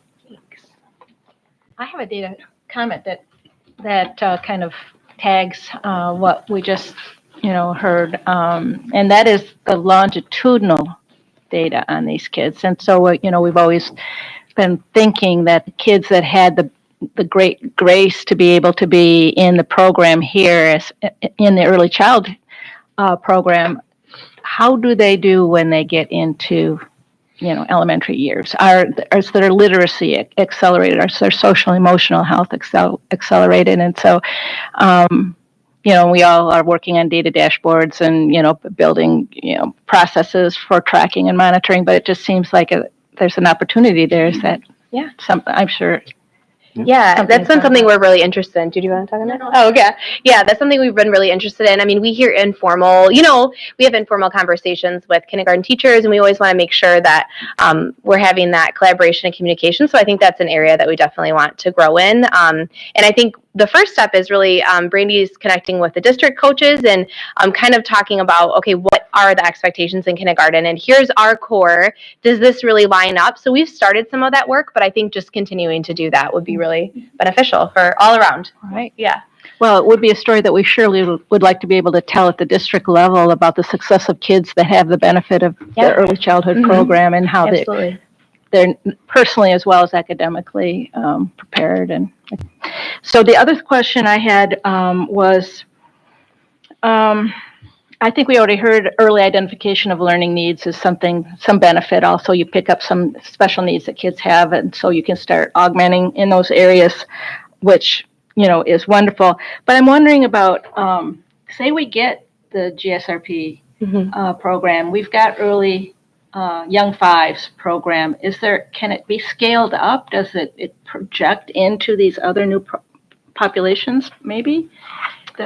Now I know it's unique to your program, but I'm just saying, would there be any benefit or any fallout into these other new populations with core? Yeah.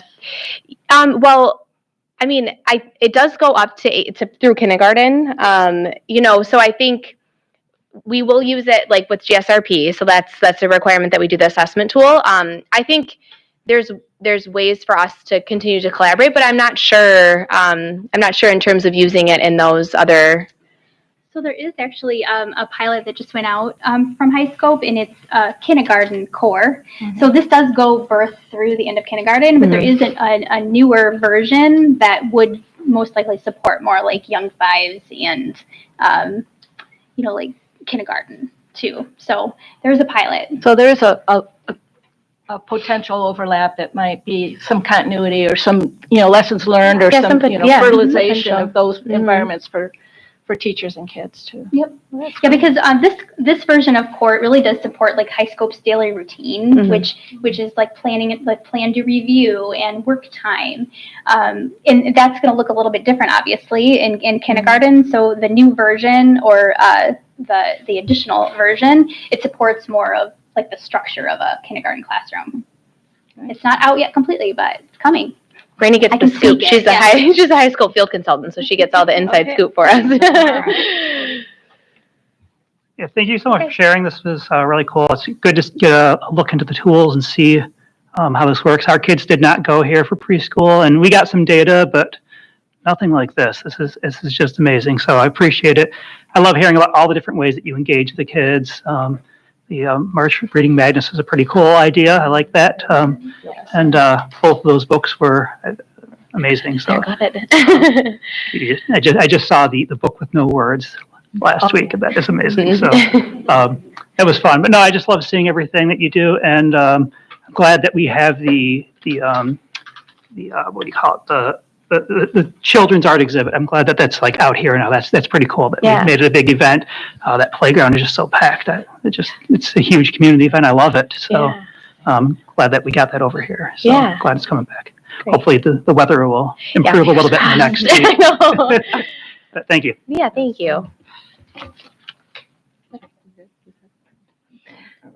Yeah, I'm so impressed, and I keep thinking about student agency and student voice, right? We talk about that a lot throughout the whole district, and to see that that it's happening in our early childhood program, that is really phenomenal. That when I was a kid, I went to nursery school. I'm pretty sure we just were like there for a couple of hours.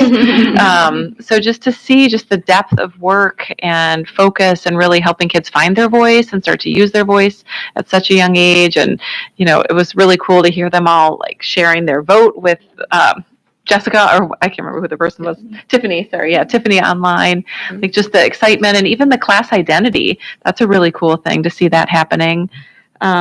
I feel like you guys just did a promo video for what we're doing, right? That at the board table a couple weeks ago, I think, we heard the request for an increase in rates, and, there's a little bit of churn inside, like, oh gosh, but then to really, like, you're providing the reason why, right? So I really appreciate how you kind of knitted all of that together for us. It's like, yes, please, like the value is so high, and that's just really important in terms of what kids will get and to start that strong foundation. So amazing presentation, and thank you for everything that you're doing. It seems, my son went to Ridgewood for his four-year-old program, and just the comparison with another program that he was at and the comparison with the program that my older two went to, which was not here in Michigan. It's just, what you guys are doing is really light years ahead of so many other things. So thank you. Thank you. Amazing. Thanks for your support as well. Thank you.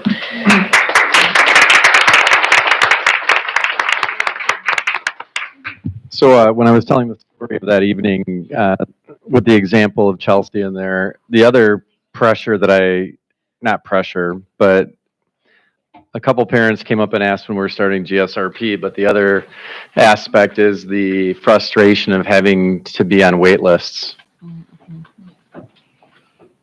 Which is a good problem to have. Yeah. And those of you who have worked with me the past 2.5 years understand that really the only time you don't have problems in life is when you're dead. And we should always search for better problems or better issues that drive us forward. And so many things here with that. From a space standpoint, knowing the quality of the product, we don't have to say another word. What you saw tonight wasn't an act. This is what the daily is. To a few board members who said this, and I think, Jenna, when you talked about getting that kind of feedback as a young parent new kids, and it's almost as if the gift you're giving young parents with that type of feedback is a look inside of, wait, my kid's not in my house anymore, they're with these people, like, what's up? And getting that back. Obviously the empirical aspects are there, but from an emotional steadiness standpoint, for sometimes anxious parents, not to say anybody to my right would be anxious as a parent, but I know that when my son went away, I was like, they made me leave because I was staring through the window. All right, we don't have to talk anymore about that. At my son, like, I wanted to make sure he was okay with that. And so the other part here is, so when I talk about that, and I talk about what is it that we are willing to do as a community, we talked about athletics on that back end at the high school, but we're going to hear increasing conversations around our next opportunity for a bond. The next, which is 28, the next opportunity to perhaps create more space or think more creatively of how we get access for more of our families into an incredibly high quality program. I know that Mary Kay Gallagher, one of her real passions was early childhood. And foundationally, you can tell that some of what she really believed in her 38 years here is there. And then I look at Dr. Brock, and I look at Beth. With Aaron Bofman's departure, Sandra has taken on many other things, and a few of us have chipped in to try to help. And Beth, that was the early childhood aspect that you went in to work with. And Beth, you are always so on point. I'm glad you got some love tonight, and the GSRP stuff to other pieces. But I look at it all as good problems when people come to me and won't let me leave until I tell them when the wait lists are going to be reduced and when GSRP is going to be there and how can they get more access. That's a beautiful problem to have. And if you're driving around and you see the how many early childhood type for-profit buildings are being built around our communities, that should be, I would argue, a tell to our community. What kind of investment do we want to make in spaces that are top flight, that have more space, and that can be supportive? So you'll hear me peppering these things in for some time around, it does cost money to have the things that we want that are of high quality. Coaching. Sandra, you in the past 3 years have built an instructional coaching office.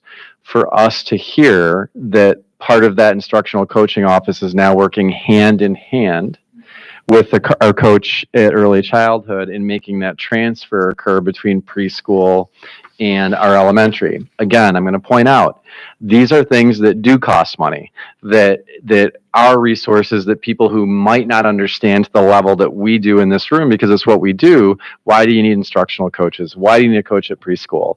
My gosh, how many, Ms. Brown, 34 different aspects that you are working on with the kids. Amazing. So with that, just want to thank each of you, and to thank our parents who recognize the quality of it. And I am more than fine being stopped on the street and asked when I'm going to do something about getting the waiting list down. That's okay. It's a good sign. So thank you for that, and thank you for your time. Yep.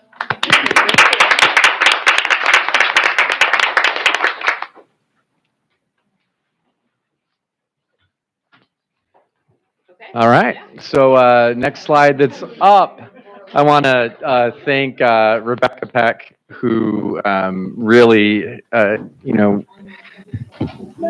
coming from another district and coming in and talking to Rebecca about the fact that what is kind of the standard way of being for summer hours throughout the industry, so to speak, around the area. And this is something that one of Rebecca's many skills that she has, but one of the skill sets that she really has is around focusing on equity, not only for our students, but equity for our staff. And really what was important to her and us was the fact that we made sure that we did all of our due diligence to get to where we are tonight. So Ms. Peck, if you could please share with us. So can I just share with you, picture this, July 2nd, 2018. A younger Miss Peck comes brightly and happily into her office, her new office, and says to her boss, "This is so great. I'm so happy to be here. What's that summer work schedule hour? So when do the Fridays probably already started, right? The Fridays off already started, right?" And I was told, well, we don't do that here. And that's not a bad thing. I think they started thinking about it, and there was some progress that was being made towards that. And then, COVID hit. But since then, almost every person that operates on a 256 that have worked in other districts in Michigan have asked that same question, including some of the people sitting beside me and across from me.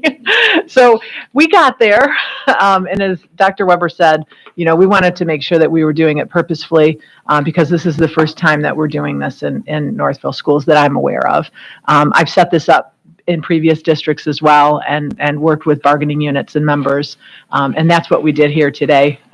We worked with all of our leadership team and our staff to make sure that we were all on the same page and we weren't missing anything. So we're going to move to the 4-day, 10-hour summer work week model beginning this summer. I wanted to make sure that you could see the calendar of what that looks like. We'll be open Monday through Thursday from late June all the way through July.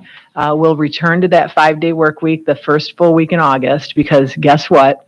The kids are coming and they come back in full force in collaborating with the high school and the middle school. The kids are starting to come back. That's when families start to return.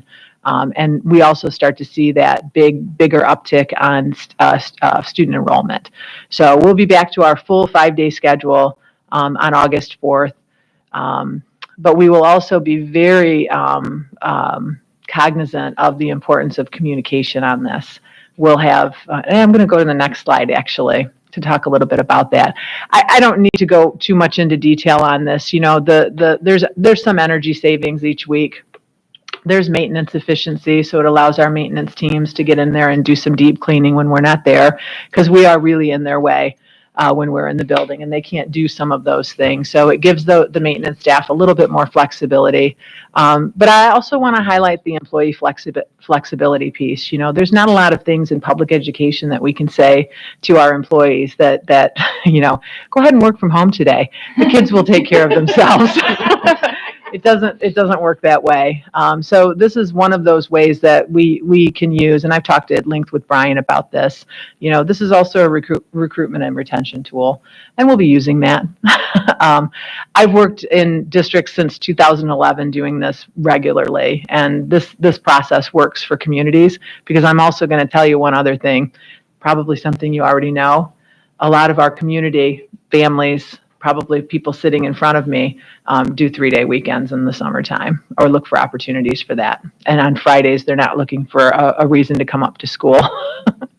So with that said, go up to the next slide for me, if you don't mind. I want to make sure that you're fully aware that we'll be communicating this before summer and throughout the summer.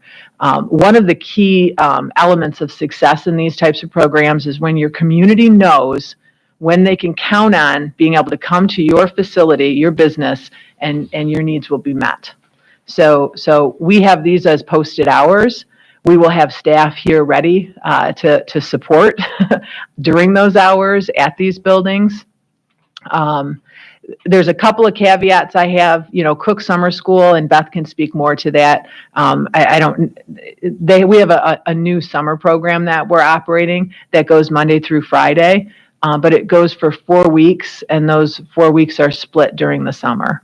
So Dr. Weber will assign administrators to supervise on those Fridays. So somebody will be here along with obviously the supervisors of Cook School, but district level administration will be here on those Fridays to support any needs that might come up. And then, of course, early childhood is operating their regular hours. And if they were still here, Chelsea had shared with me that Friday is their lowest attendance day because they do. Fortunately, we live in this wonderful state of Michigan where, 3-day weekends, you can go anywhere and have lots of fun and still have a nice vacation in 3 days. So with that said, that's our summer hours. We'll take care of our community and we'll take care of everybody here working all year long.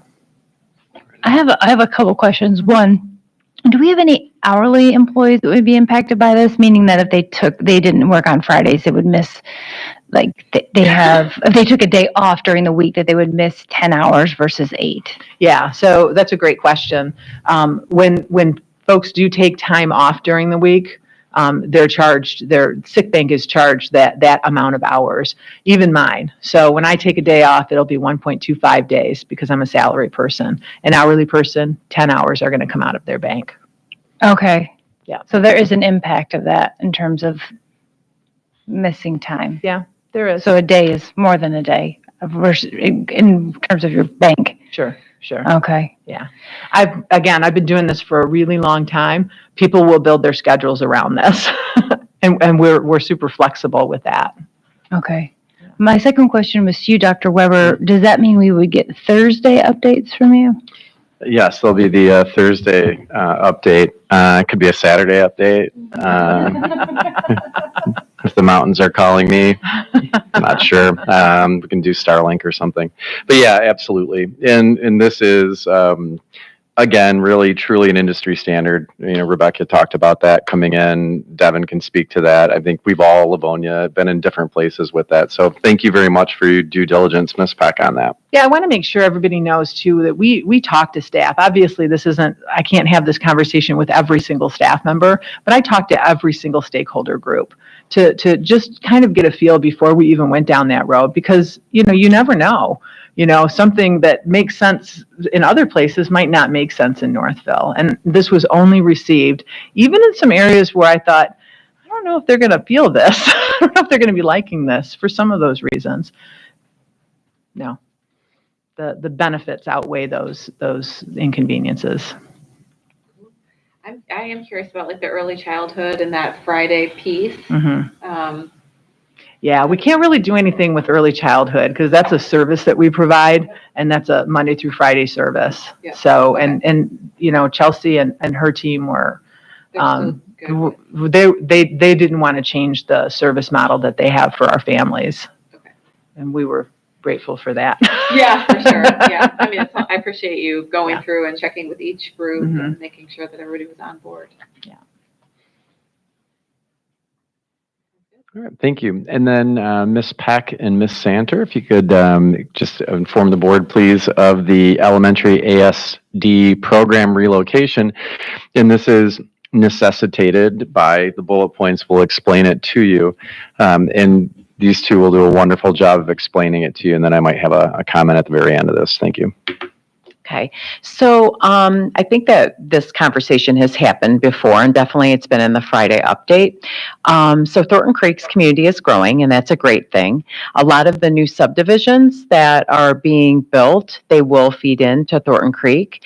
And what Rebecca has seen, I think last year's enrollment, she can interrupt me if I'm wrong, that there was an assumption that maybe the families moving into those communities might have older kids, but not younger kids, because we get a lot of people who, when they build here, they are going into middle school and not elementary. That actually wasn't the case. Thornton Creek is busting at the seams. So when we looked at the classrooms that could move in Thornton Creek, our ASD classrooms, there's 2 of them, were definitely a candidate for that. And there's a couple of reasons. So all of the students that are in the ASD classrooms, they come from all over the district. So it's not necessarily anyone's home school. Now, we did look at how many of our families does it happen to be their home school. And there really was just 2, and one of them was going to Hillside next year anyways. Then we worked with Rebecca and Steve Banchero as well to see where are there spaces in our district. And Ridgewood had some nice usable spaces that would accommodate and suit the needs of our ASD population. And looking at our families and their homeschool, there actually were 3 families that Ridgewood, it was their homeschool, and I think there was a 4th that moved in. Now, with those 2 classrooms, one classroom next year is going to have 6 kids and one will have 5. So again, you're talking about also a low number of families that have to adjust to that kind of move. And because they're special education students, parents can choose to drive them, but they do get busing as part of their IEP. So if they're driven, it's because that's a parent's choice. So what we've done is Amy Terry and obviously Deegan have been a part of this. Amy, who will be receiving the students, has really done a great job. Not only has she met with Kelly and Bree, our two teachers in ASD, and shown them two possible banks of spaces. And then Rebecca and I also saw those spaces, and they picked ones that would again accommodate our students the best, and they happened to be empty spaces. I don't think maybe there was one classroom that had to be moved, but other than that, it was convenient for Amy's building as well. So it was a win-win. Amy has also taken that extra step and has visited Thornton Creek to see her new friends that are coming to the building. And she's done it once, but she already has plans to do it more than once. She's worked with Kelly and Bree in terms of what events are coming up, and she's going to make sure that she hops over there so that she's that familiar face, which is really nice that she's extending that. Deegan is sad, very sad. I could have led with that because our ASD classrooms have been part of the Thornton Creek community.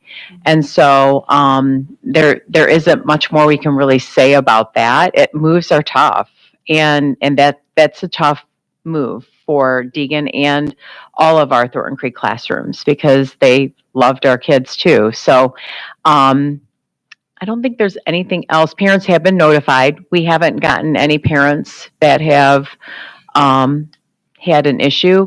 I think that our parents of special needs get very connected to the classroom staffs, not necessarily buildings per se. So I think they're okay moving a building because it's not necessarily their home school, but they want their staff to stay the same because that's who their kids are working with every day. Miss Santer, how many classrooms? 2. So 2 classrooms moving to there. And again, I'll say what I said earlier about good problems. Space. This is a desirable district to come to. And we're seeing that happen at TC in real time. It's where a lot of our growth is. Rebecca keeps a keen eye on that as well. Okay, I think I'll hold any other comments that I have regarding moving of classrooms and spaces and different expectations that the community may have of different programming. I'll leave that alone. But I'm grateful for the work that you've done to go after making sure that our kids are taken care of, especially those students who are in need of additional support. Now, the one last comment I will make, because I should have made it before, so I apologize, is our 2 teachers, Kelly and Bree. They've really been great. This is a hard adjustment for them, too. I mean, Kelly said when she was over at Ridgewood that sometimes the change harder on the adults than the kids. And so they also have had their process of mourning. And so I definitely want to lift that and recognize that. And they've done everything they can to make that adjustment and make it better for themselves and their families too. But I still, beyond all that, it's still tough. It's still tough to move. Yeah. How long have they been in the building? At Thornton Creek? That's a great question. I can tell you, my kids went through our schools, and I can tell you that when my kids first started schools, they're in their 20s, the classrooms didn't exist in Northville. I want to say it's somewhere around 2014-ish, but I could be wrong. The particular teachers. Oh, Kelly and Bree? Yeah. Well, Bree was a resource room teacher before she became an ASD teacher in our district. And I want to say Bree's been here maybe 6 or 7 years, but only in the ASD classroom, maybe 3. Okay. I'm guessing. I could be off a year or 2. Kelly was here before I was hired. If I said Kelly has been here 10 years, I think I'd be close. And that entire time, it sounds like Yes. the program has been at Thornton Creek. Yeah. Would this impact auxiliary staff at all, like PE teachers or the art teacher, the teachers that work with them outside of their classroom? Like in terms of certifications and them needing to be moved? It doesn't impact humanities teachers in terms of certifications. the one thing we have committed to Kelly and Bree to just help with this is that the staff we can keep consistent, we will. So for instance, the OT that provides services to that classroom is one of our cook OTs. And we've already talked with her. She's perfectly happy and willing to provide those services at Ridgewood instead of Thornton Creek. Some of the other ancillary staff we have to look at because, speech, for instance, is very numbers based. And so we have to look at that and see if that makes sense. But in the social worker, we were lucky. The social worker that serviced their program only serviced their program. So she also and is happy to move with them. So we're doing our best to try to keep everything else the same, knowing that it won't be the same. Same thing with like paraprofessionals That's and exactly what I was just support. going to say. Yeah, I mean, we don't do that kind of staffing until April, but we have no intention of moving them unless there was some factor where they wanted to be moved or they retired or we needed to replace or something like that. Awesome. Did I understand that Amy Terry has a background in special ed? So that's She does. another factor that's going to smooth the transition a little bit. Yeah, I mean, a lot of that's luck. I mean, her building happened to be the one that had the best spaces, but she does have a special ed background. She, I want to say she was a BCBA tech, which actually that's very tied to ASD populations too. So. Will there be any construction costs or any need for anything like that will be incurred? So again, we've met with Rebecca C. Banchero, and I think Devin also has been kept in the loop. There'll be some costs because there has to be fencing put up along 6 Mile for part of it because the classrooms kind of abut up to the path that could lead out to that. So there's some in signage. There's some signage where parents will drop off, some key fobs.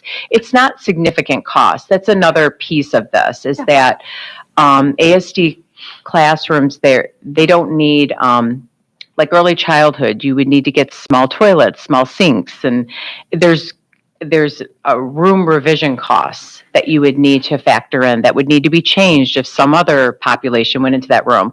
That's not the case with ASD. I have to say I really appreciate the steps that you guys have done, Sandra and Beth, to bring the parents along with you through this process. So I just want to say thank you for that. Yeah, they've been great. I mean, we've gotten no complaints at this point. And then I just have one question. Are those the two classrooms associated with the peer links for the students at Thornton Creek? Yeah. So are they going to switch that program over at Ridgewood? Do you know? That's something that we'd have to go through with Amy. But Amy has been very receptive and welcoming and open. So I can't really answer that, but I know that they'd probably be looking at it. Again, that's why you have Deegan and Thornton Creek community that we want to lift that too, that are mourning that they're losing these two classrooms, which is, it touches my heart that our kids that have complex layered needs are wanted everywhere. That's great. Yeah, I actually bumped into a third grader once. I was talking, she had a shirt on, and she was telling me she loved being part of the Peer Links program at Thornton Creek. Yeah. So. And that is a great benefit of board members touring buildings during the day because it's a very natural piece and they're very observant in those pieces. But thank you, Beth and Rebecca, Devin, Steve Banchero, who's not here, for everything it takes to attend to the students. And again, put a quarter in my back, but we're community public schools and we serve each student and family in our community. And I think special education students with IEPs is a pretty beautiful example of how our community public schools fight every day to make sure that each kid is valued, loved, and cared for. So thank you. Any other questions from the board on that? No, thank you. Okay. Hanover research update and process of creating a baseline data dashboard. I reshared it tonight with you. It wasn't a Friday update. that'll give you an idea of how comprehensive that is. That is for the first of 5 individual research projects. We chose to go with a data dashboard. What does that mean? We'll share it with you, and it will be shared with the board upon receipt. I think there's still 3 weeks out from having it done. Just a quick piece for those viewing and playing at home. Looking at proficiency on state and standardized tests, especially reading, ELA, and math, fall to spring growth on NWA MAP or iReady assessment, GPA, 4-year high school graduation rates, enrollment at a 2 or 4-year post-secondary institution, course failure and ELA reading and math, enrollment in advanced coursework such as advanced placement and IB, attendance rates, chronic absenteeism, incidence of suspension. In our district, WIDA will be one of the things we're looking at. Also, enrollment in gifted and talented programs, enrollment in special education programs, scores or proficiency on other assessments such as local benchmark assessments. So one of the pieces that this is going to do for us is really start our baseline. Where are our gaps? So we do a gap analysis with those pieces. Where are we? Where could we be significantly better? Where are the benefits coming or not? So we'll share that with the board when it comes in. And if there's a 10-page document I shared with you, I think a couple months ago, but here's another look at it. If you'd like that and have any questions, please feel free to give me a call or email me. That was a quick list. I couldn't write it down. You have it with you. It's definitely in the interwebs there for you. So no need to write it down. Okay. You can get it and expand it. It's in here? No, I emailed it to you. Oh, okay, thank you. Yep, Okay. you're welcome. Did you mention Panorama? I was listening for that. The other perception data points that we're having, this is primarily an academic piece, but then we overlay that with, and Hanover can help us with any other perception data or things that we're gathering. Okay. Yep. Thank you. And then Michigan Integrated Continuous Improvement Process, otherwise known as, sorry, I got to put a little juice in the room here. We've all, the people to my left have been at work since like 7 a.m. So I got to keep them rolling. So Sandra and I met today to talk about this, but really what I want to update you all on, the board and the community, is, so we have I think it was 10 years ago, it was before your time, I think you said, over 10 years ago, the goal setting process that the district used in a 5-year plan. You've heard about MyKIP. I sent it in the Friday update last week. It's really the standard that's used across the state of Michigan, and it's a mandate for Michigan districts. We were able to get around that because it was new in the middle, I believe, or beginning of last cycle, and go ahead and say, okay, these are the things that could be filled in there. Let me go through the bullet points and I'll explain to you what we've been doing the past 2 years. So we're building this process through a multifaceted stakeholder committee, a K-12 committee of educators. One of the comments that I heard last week, we had their final meeting after 2 years of meeting. A person who had been in the district for 25 years said that they had never, as a teaching group, met as a K-12 group to have a say in the goals that we have. And it made me really proud. The fact that we're listening to our educators on those things with our kids, and that they have a real deep 2-year hand in this process. And thank you to Devin Cadell and Bill Jones for leading this. I think they've learned a ton as well. This is one of those areas that Aaron was leading, and so Dr. Brock and I have inserted ourselves into this process. So that team of K-12 buildings and from Cook School, goals will be both academic and non-academic to support the whole child. We had a final site meeting looking at Birmingham site today, I think, and part of that Dr. Brock saw like in the simplicity of those 4 pillars that are in there. Dr. Brock and I will be meeting with Devin and Bill within the next week, and we can, they're putting together now and inputting the work that they've done. We'll share that with the board way ahead of what I think is typical, which is the fall, and we look and kind of revisit our goals, and we have a process for that. But these goals, and I know that we have some talking points on those goals. So Dr. Brock, if you want to hit a couple of those for the board, that would be great. Yep. Thanks. So I think one of the biggest pieces is that there will be academic goals, which are clearly measurable, and then non-academic goals. The most important piece of this is you will have a goal process, which is driven with input from staff. The goals are created by staff. The implementation and supports come from staff. So when staff are asked about goals, they're aware of what the goals are. They help to create the goals. They're helping to assess the goals, modify the goals when needed. So this is really that kind of, grassroots to top process where everyone's involved. I think it's really important to have teacher voice in the process, and this process adheres to that. It is something that is ongoing. It is a piece where goals will be reviewed annually. They will be tweaked. They'll be modified as needed. But again, it will be data-based. So just a huge thank you to Bill Jones and Devin Claudio, who are facilitating this group of teachers and staff to support the process. I think staff feels that they really have a voice, which is so important. And just they've done a phenomenal job. So we look forward to continually supporting them in the process. And then Dr. Brock and I will share with you the initial four pillars that they have analyzed. Also, as part of that is part of the MyKIP. All these goals have to be measurable goals. All of them have to have a cycle of visiting the goals to make sure we're making progress. And hopefully the link I sent last Friday was helpful for the data nerds in the group who had a chance to dig in and take a look at it. So Sandra and I can answer any questions you may have. So there's some baked-in categories, if I'm not mistaken, right? I didn't bring any notes on it. I didn't know that we would have a chance to talk in detail about it, but are there some buckets, some expectations that the goals will cover in certain domains? Yeah, there are specific pillars. Again, they revolve around academic and non-academic. Up until recently, districts had to have one goal intact, which we've had for the past couple of years, but now it's really broadening, creating more goals around the pillars, which are going to be non-academic and academic, and we will actually be uploading that into the state system.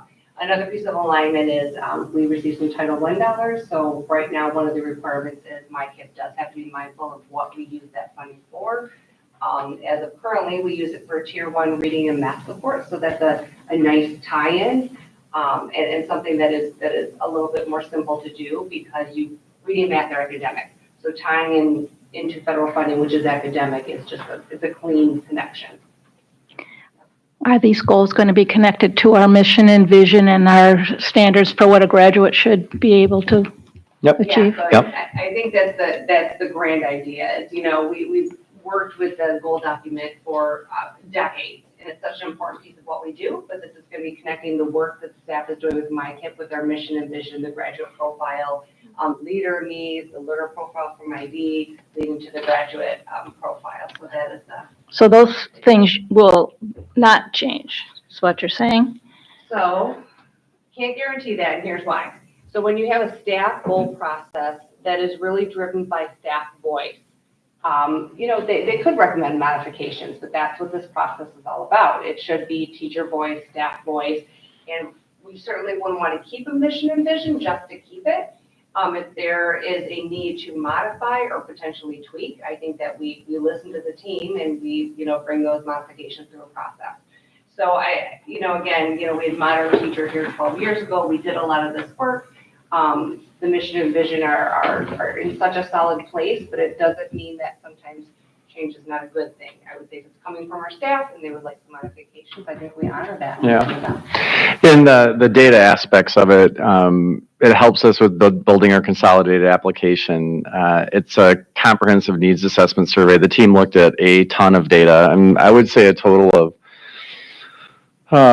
10 days over the past 2 years of really working. So that's a room of, I think, 15 to 16 people, and then elementary, middle, and high school. And, it's something that Karen said as well, this idea of how do we also need to measure those things that are just as important as, I would argue, is what I talked about in the Hanover. We're building our baseline data to look at many of those metrics, and I think Kim asked about the panorama survey.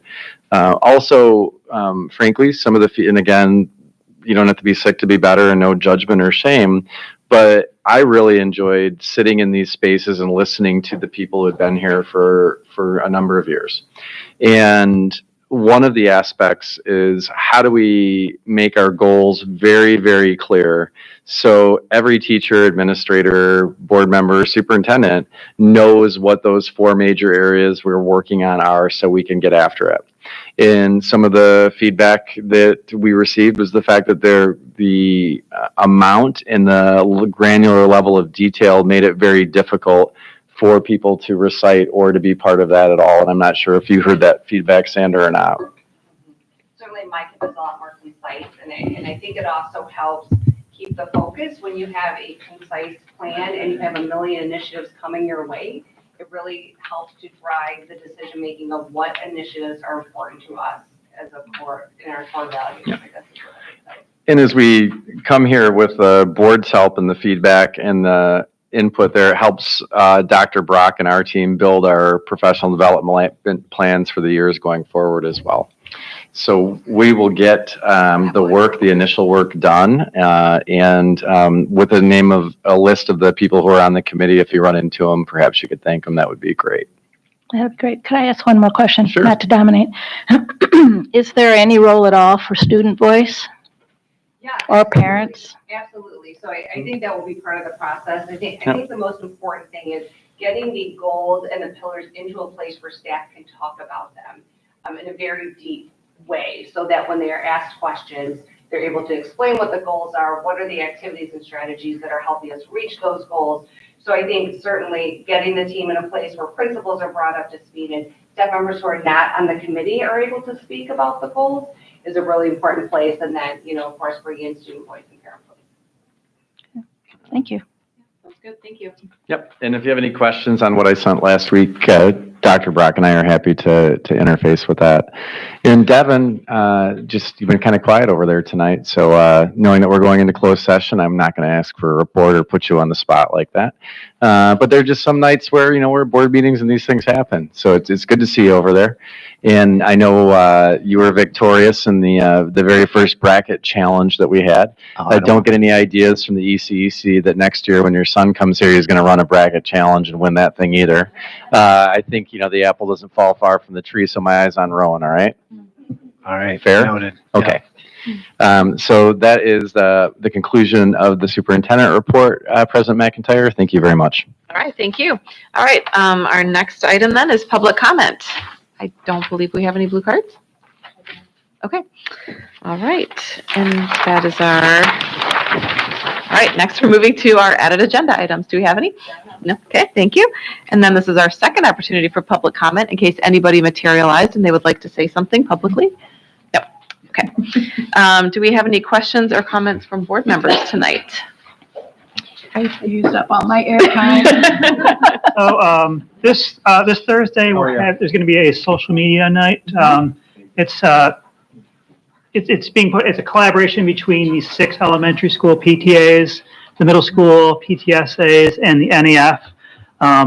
This was done last year for 5th graders only. This year it's been expanded for 5th through 8th graders, and it's really to talk all about the dangers of social media. And they really drive home, what could happen, and the importance of holding off on getting cell phones and social media for your kids. There's 3 speakers that are going to be part of this. Carrie Biscalonis from Reset Brain and Body is there. Detective Norlock from the Northville Township Police Department's there. And Katie McPherson from Bark Technology is going to be there. And then we're also going to have a panel of NHS students that are going to be discussing this. So last year, it was just Carrie and Detective Norlock that did it, and they did a great job. Detective Norlock kind of scared you straight a little bit. He scared me straight. I'm going to tell you right now. And then Carrie kind of came in and talked about here's some real world solutions, how you can deal with how you can approach this, and maybe you can't go full blown, but here's the incremental, that might work for your family. And so now we're adding a few more things in this year. So invite everyone to come out. So that's Thursday at the high school from 7 to 9 p.m. That's awesome. I actually deleted all of my social media on Super Bowl Sunday. So I have not been on a single social media platform since then. And it has been so glorious and so liberating. I get a little bored. I find myself playing some solitaire during the times when I would normally be scrolling Instagram. But I will tell you, it is fantastic for the adults in the room if you can give yourself a cleanse and also model that. My kids are too young for that stuff right now, but those of you with older kids to model that is a great thing. Huh. I'm so thrilled that NEF responded to the request after parent camp. And really, I mean, it takes a lot of effort, right? They just did the Glow Gala. This is coming so quickly on the heels, also right before STEAM Fair. So NEF and the team has been super busy, but just really excited to see that they were able to pull this together so quickly after spring break and all the events. So thrilled that Katie McPherson is going to come back. It's just a really nice blend of voices and experience, and it'll be great. I'm bringing my 13-year-old who told me there's an article that says that 13-year-olds should have phones. Oh. And I said, well, come and listen to all the other professionals that say he's wrong. Did you tell him, actually, honey, we're going to an event tonight that will prove your hypothesis? Yes. Or not? Right. Test of his hypothesis. Yeah, it'll be a lovely event, but I'm excited for that. It is one of my least favorite weeks. Test Fest has begun. No. And I know, Trustee Maurer, you've experienced with this. My heart goes out to those, especially juniors. You have them in your home. It's number one on my list. I was going to talk about. Yes. So. It's quite grueling. And I just want to say, that these are requirements, state requirements we have to give, but there are juniors especially, and all the other students that are taking tests, we are thinking of you and we support you, want you to do well, but also know that we are asking a lot. So I know that there's been some legislation that never seems to get anywhere to get rid of the ACT Works keys. Representative Colzar or Senator Bayer, if you're listening, I think that definitely could be removed from the 11 hours of testing that we require of our juniors. Yeah, as a parent who has a junior and looking at the schedule that came out from the high school it's a lot. It's a lot. Now my senior's loving it. Oh. My senior's loving it. I'm not gonna. I bet. But I also have an 8th grader who is experiencing, the PSAT. They did it in the the fall, and now again in the spring. So, just thinking about all of the kids and all of the teachers that are having to take a part of this. And so thinking about all of those.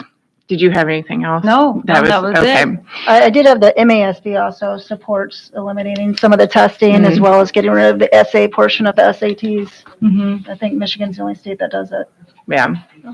It's a lot. It's a lot right now.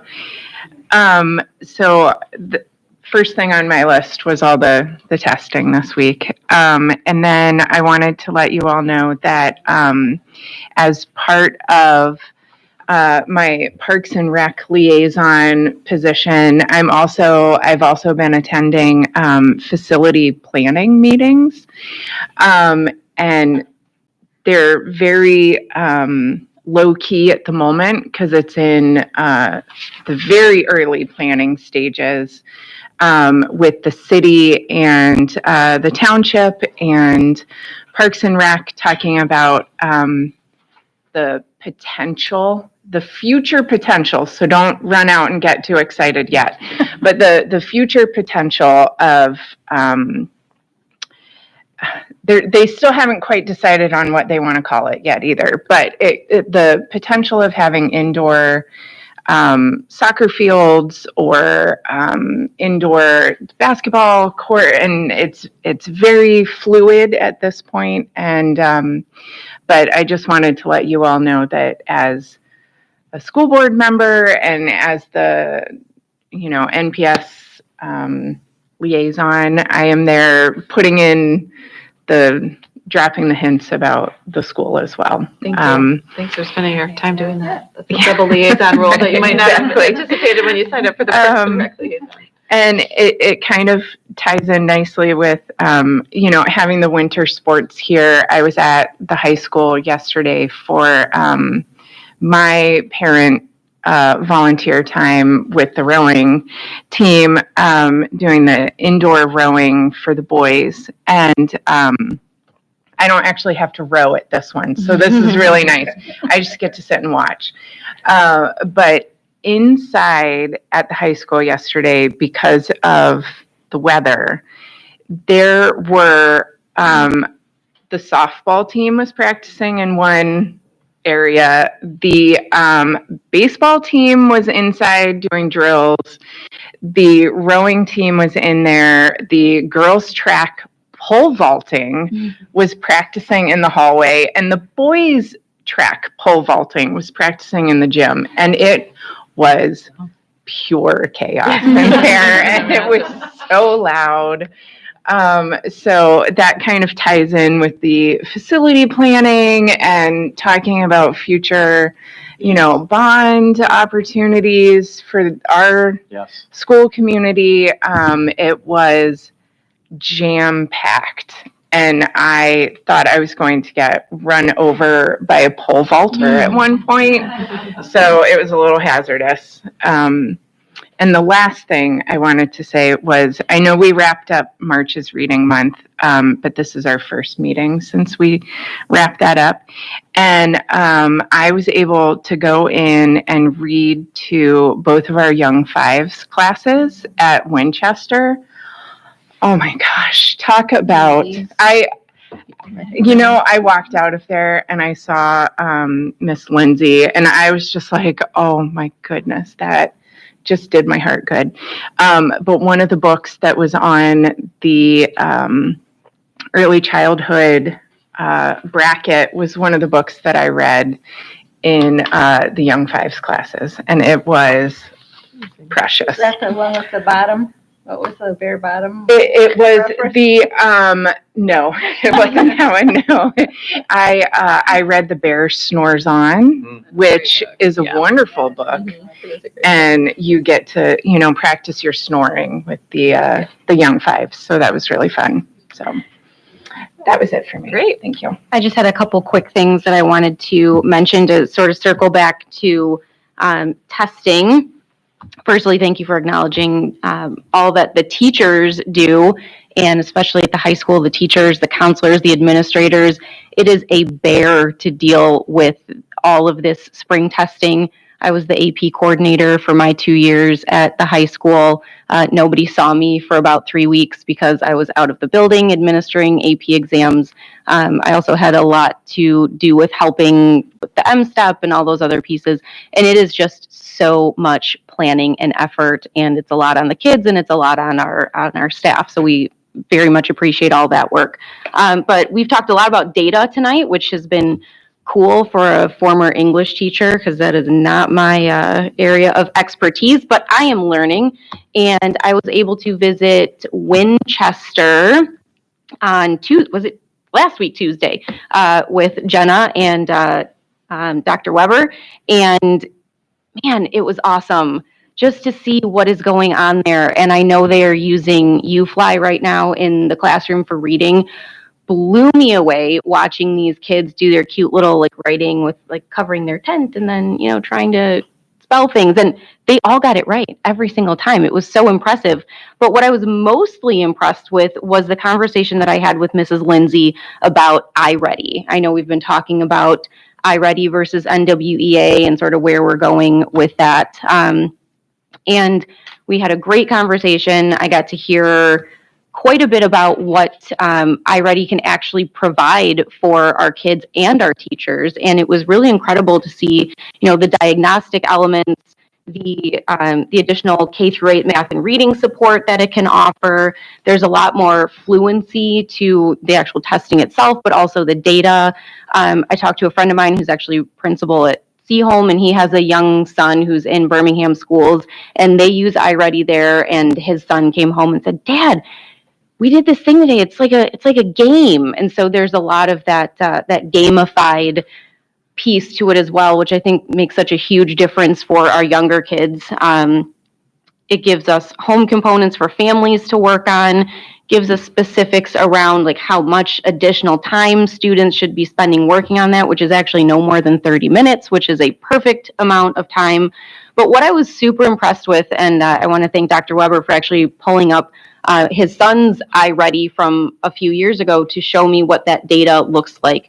Having given the NWEA as a teacher and having utilized the NWEA data as a counselor at the high school, it's not great. Like the data is confusing, and unless you are really good at math or stats and things like that, which I'm not, it didn't do much for me. But this particular document was so consumable for somebody who was just not in that mindset. Like it showed grade levels and proficiencies, and it was so broken down that if it came home for my son one day, I could look at that and say, oh, I get it, and wouldn't need my engineer husband to explain the data to me. So it was really impressive what it does, and I just wanted to give that a little bit of a recognition. I know there'll be more conversation as we go on about iReady versus NWEA, but I was incredibly impressed as both a former teacher and a current parent about what that information provides and the resources it can provide for our teachers to really help us get kids in the spaces that they need to get the additional support that they need. So helpful. Thank you. Yep.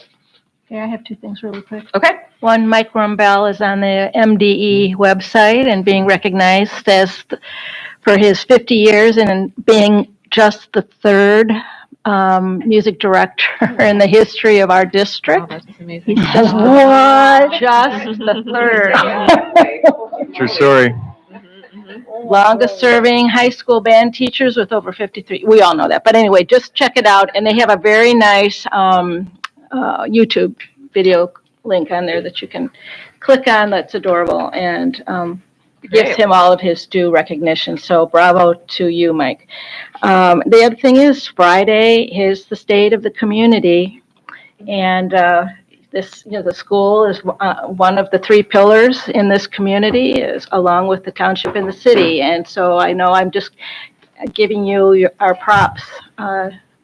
Dr. Weber, who will be representing us all there. I'll be in the third spot. I have some magic tricks I'm going to do. Okay, kids love magic. Oh, no, there's no kids. No, there's kids. No kids there. No, I don't. No magic tricks. But anyway, Just that's kidding. a really important event, and I think it solidifies, the kinds of partnerships we have in this community that are vital to the success of all of us, township, city, and the district. So that's always an important event. Thank you.